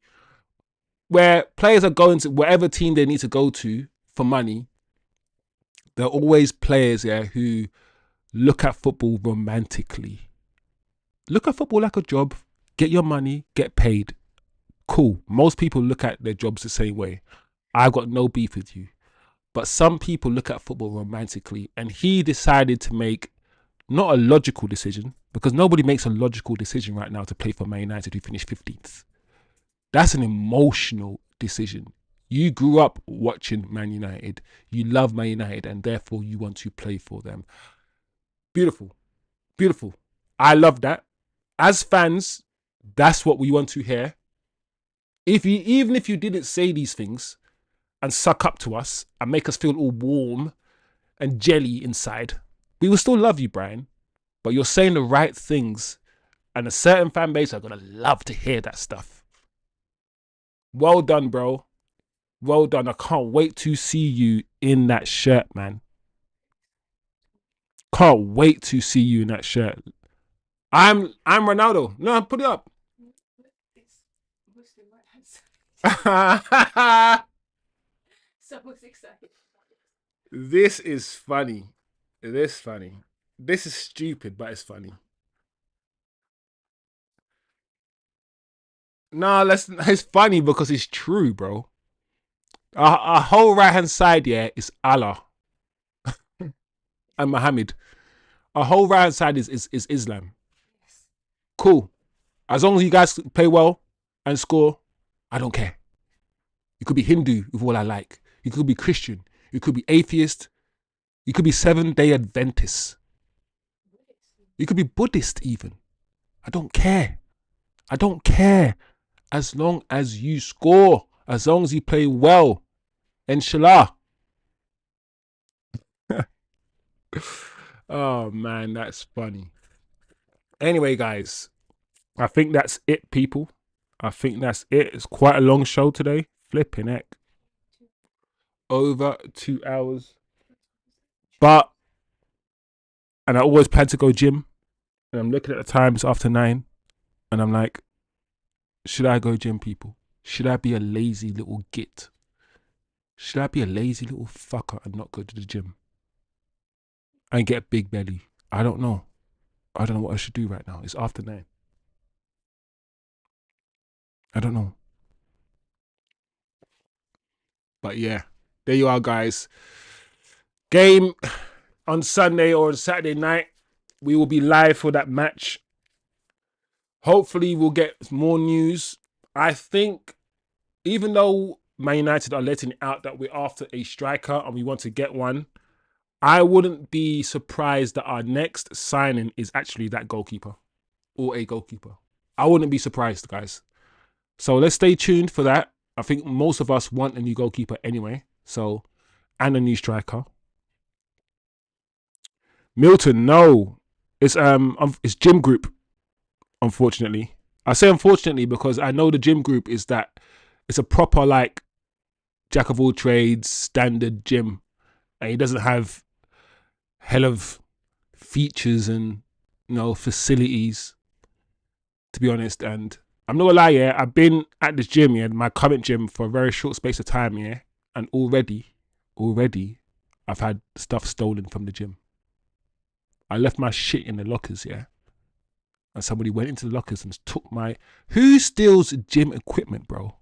Sweaty gym equipment. Who does that? That's weird to me. But yeah, the Gym Group. I assume that you go fitness first. I mean, I need to be going gym more. I need to be stretching more. I'm a tall guy and I'm old. I'm old, man. So I need to look after my body. And at the moment, I used to play football back in the day. I used to play semi-pro. But since I stopped playing football, I stopped being athletic. And I'm not looking after my body as much as I should be. I'm not. I'm going to be real. So Yeah, I'm slacking. I am slacking. Even things like stretching. Every day you should be stretching. I'm not even doing that, bro. So I'm crap. I need to do better. 100% I need to do better. No doubt. I know. You know, but Eddie, I hear you and you're right. But it's one of the ones where I just didn't expect someone to steal my gym bag, bro, with my gym short. Like, why steal that? You know what I'm saying? It's just, now I know it. Like, you know, hindsight is a beautiful thing. And you learn your lesson. I learned my lesson, bro. Because I used to go to the gym group, yeah, sort of in central London. And now I'm more like North London. Yeah, bro, it's a free for all up in North London. I know South London is bad, yeah, but North London, yeah, it's different, bro. It's different.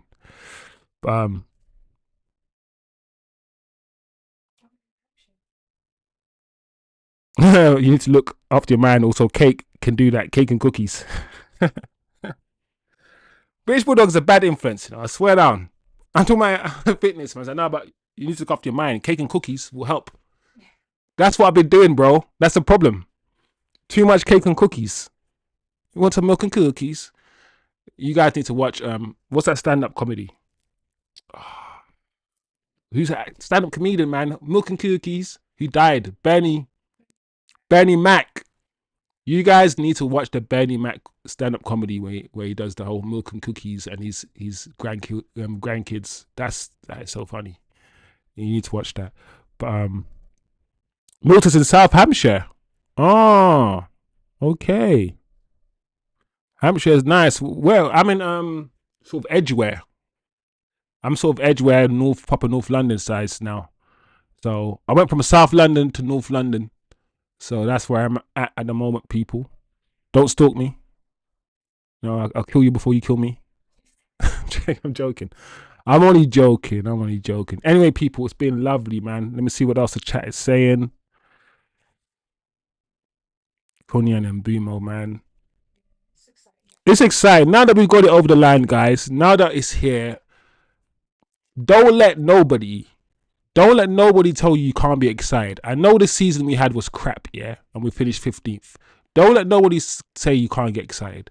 Don't let anyone say we've overpaid for Mbumo when Liverpool are out here spending £80 million on Ekatike, bro, and £120 million on Verts. Like, tell them to be quiet. Like, I feel like Man United need to be able to. The fan base need to stop getting. I wouldn't say get bossed around, but manipulated by other fan bases, bro. Like, it's time for us to stand on business. It's proper stand on business and be excited that we got these two players. Cunha, Arsenal wanted him too, so let's not pretend that they didn't want him. So be happy, man. Be happy. Be happy, people. But yeah. And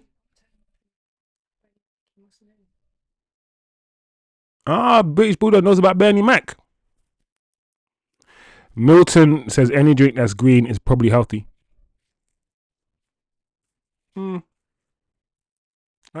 Yeah, I get that. I hear that. But it's not nice though. Green drinks aren't tasty.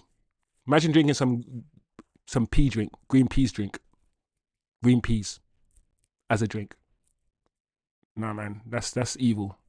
That's some demonic drink there. Green peas drink. I'm excited, but Amram needs to pattern up. Yeah, that's the thing, Eddie, bro. Every time I get excited, I'm like, Amram and Amram's tactics, bro. He can't even coach us to play out from the back. He hasn't even managed to coach the first phase of play. How do we get out from the back? Where's the movement? Who drops where? When the goalkeeper has the ball, how do you play out from the back? And if you guys were there and the watch along, I kept saying that we find it difficult to go from the first phase to the last phase. We find it difficult. And I know that Cunha is going to be very important for that because he can drop in, pick the ball up and do things. The problem is he's going to be starting from a deeper position in this team than he did with Wolves if we use Cunha. And I don't want that. So we need the first phase, yeah, right now. First phase play is poor. We need to pattern that up in training. I don't know if De Ligt can be that guy, that centre back that goes into the midfield in the first phase, and then we split the right centre back and the left centre back, push De Ligt into the midfield. I don't know, because De Ligt is not that kind of player. I don't feel like De Ligt is that comfortable on the ball with his back to goal in that midfield position. That is why, even, you know, Fredrickson, is it Fredrickson that played against Leeds? He played that position better than De Ligt played. You saw Fredrickson play that centre back position, and he was advancing. He was driving forward, and I think that's what Amrin wants. And I never really knew about Fredrickson, and I had to do a quick research. I was like, hold on a second, this Fredrickson guy, is it Fredrickson from Man? He looks all right. He looks all right. I think it's Fredrickson. I'm pretty sure I'm saying it correctly. Fredrickson from Man United. British Bulldog says Bernie was the best of all those guys. They held him back. Yeah, Bernie Mac, yeah, British Bulldog, had like that natural funniness. You know, some people, yeah, have to tell a joke, yeah, to be funny. Bernie Mac will just be funny because his face. So he'll be like, he'll look you up and down. He'll have funny mannerisms, and of his tone. That's his tone of his voice will just make you laugh. Or how he delivered the joke will be sometimes funnier than even the joke itself. Like, Bernie Mac will make you laugh in so many different ways, bro. Like, what a legend, man, Bernie Mac. Yeah. I've heard stories about Bernie Mac. I've heard stories. British Bulldog? What do you think about who's your guy? The guy who died as well, Patrice O'Neill. Patrice O'Neill was a bit on the edge a bit. Some of his comedy was very edgy at the time, but I like Patrice O'Neill. Milton says, I used that gym at Barnet FC for a while. All right. So Milton says, oh, wow, I lived in Edgware. Oh, Milton lived in Edgware. Oh, you live local to where kind of... Whoa, that's cool, man. That's random. Milton, make sure you use all the United squad. Try them in different... Milton, it's alarming that it took the manager so long to play Casemiro in a double pivot. It was alarming that it took the manager so long to play Mason, to play Kobe in a 10. He's seeing these guys train every day, but I feel like he's taken too long to reach certain conclusions, and that's always a problem when a new manager comes in. We as fans have seen these players for like 2-3 seasons, so we know what they're good at and what they're not good at. The new manager has to do the whole process of playing them here, playing them there, trying to decide what we already know, where they're good at. And I feel like all I wanted to do is have a meeting with the manager and just tell him, listen, you don't need to try all of this shit. I can tell you that Rasford is not a number 9. I can tell you that Bruno's not really good in a 10 with his back to goal. I can tell you all of these things without you spending a whole season trying to figure this out. While we're just here just watching you figure the shit out, yeah, that we have known for 2 seasons or whatever. You get my point.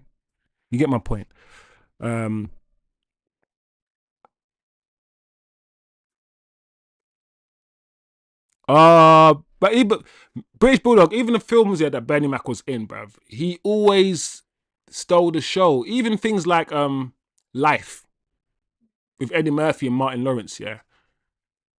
Bernie was so... Things like this. Bernie Mac, man. You know what, Bernie Mac? Have you seen what's it called? Don't Be a Menace. Oh man, he's seen in that movie when he played a cop in that movie. Bernie Mac is the guy, bro. Bernie Mac, yeah. If Bernie Mac was alive right now, I'd pay tickets. I'd pay money to watch his stand-up comedy. I would. 100% I would. Yeah, even the cameos, bro. Nah, Bernie was the guy. Look at us having a conversation about Bernie Mac and shit. Anyway, to leave to leave you guys in good spirits. As you can see, we understand that Man United are delighted to have secured their top 2 number 10 targets in Brian Mbeumo and Matheus Cunha. Can we all pause for 1 second and say, can you remember the last time, that we had 2 targets on the top of our lists and we didn't have to go to our number 2, our number 3, or number 4 targets? When was the last time, that we had 2 top targets, for 2 positions and we secured both of them? Not our number 2 targets.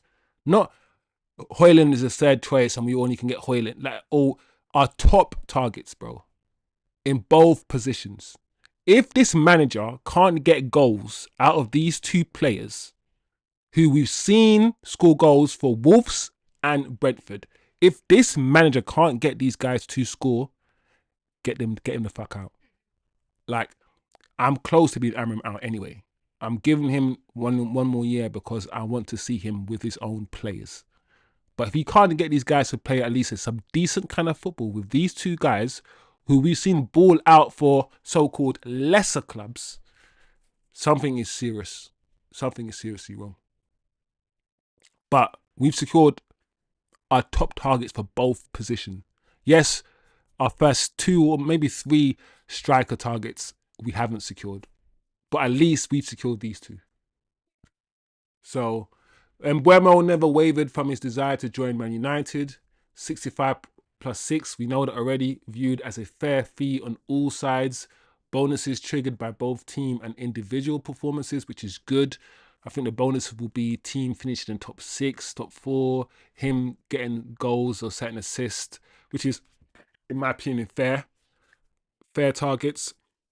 It hasn't gone unnoticed at MUFC that only Haaland, Salah, Isak and Watkins have more EPL goals than Mbeumo over the last 3 seasons. So they're clearly putting that out there for a reason as well. So, going back to the point, after securing Cunha and Mbeumo, Man United will target new signings for goalkeeper, defensive midfielder. So that's new, guys. That's new.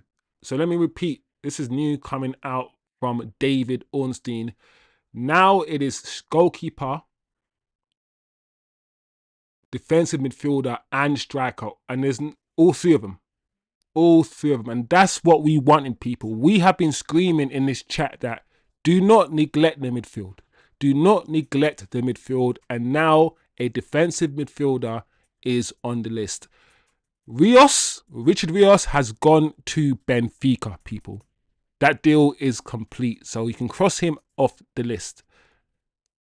Edison, Atalanta, maybe. Who knows? Anyway, people, let's wrap up. I'm going with... I gas British Bulldog up, This British Bulldog is crazy. I'm going with 6 wins.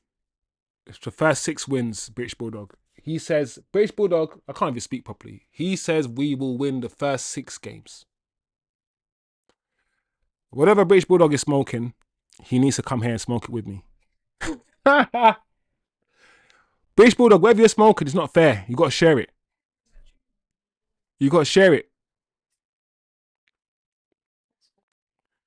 Yes, but we moved our 100 million player to out of position for them, though. Milton said 19-10 picks do look good, though. Yeah, man, I'm feeling it. I'm getting gassed up, bro. I'm feeling it. Milton says, breaking news, Amram to shave off his beard if we lose to Arsenal. Shave his head off, bro. This is what I want to see Amram. This is what Amram could look like. This is what Amram could look like. This is Amram Mbeumo. Ruben Mbeumo. This is what Ruben Amram is going to look like by the end of the season. I know. I have a feeling this man might not last the season. If he's not, what's what I'm looking for? If he's too rigid, if he's not flexible enough, if he doesn't adapt, if he's still too stubborn, I could see him lasting up until November, December, then he's out. I hope not though. I don't want to keep changing managers. I want this guy to learn and to do good. I pray that he does, but I just don't know.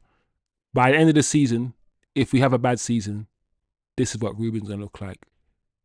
He's gonna have that Ten Hag head. No way! Oh my god! No, Estupinian.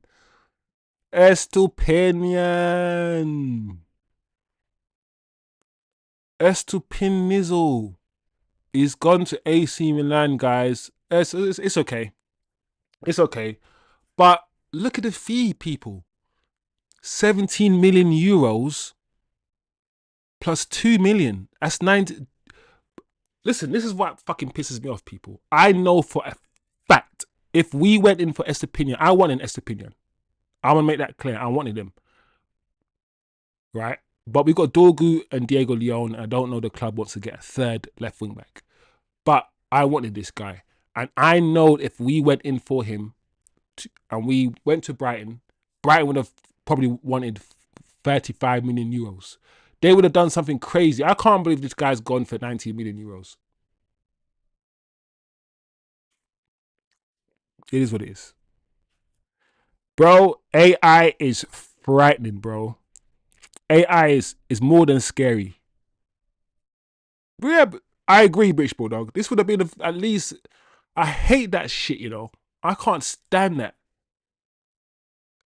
In my world, in the world of finance, that would be price discrimination. You cannot charge a different price, yeah, according to who's buying. You shouldn't, like, you can't. But for some reason, you can in football. Anyway, this is done. And as the window keeps going, guys, there's going to be less opportunities for us to get players because players are getting bought up, man. Richard Rios is gone.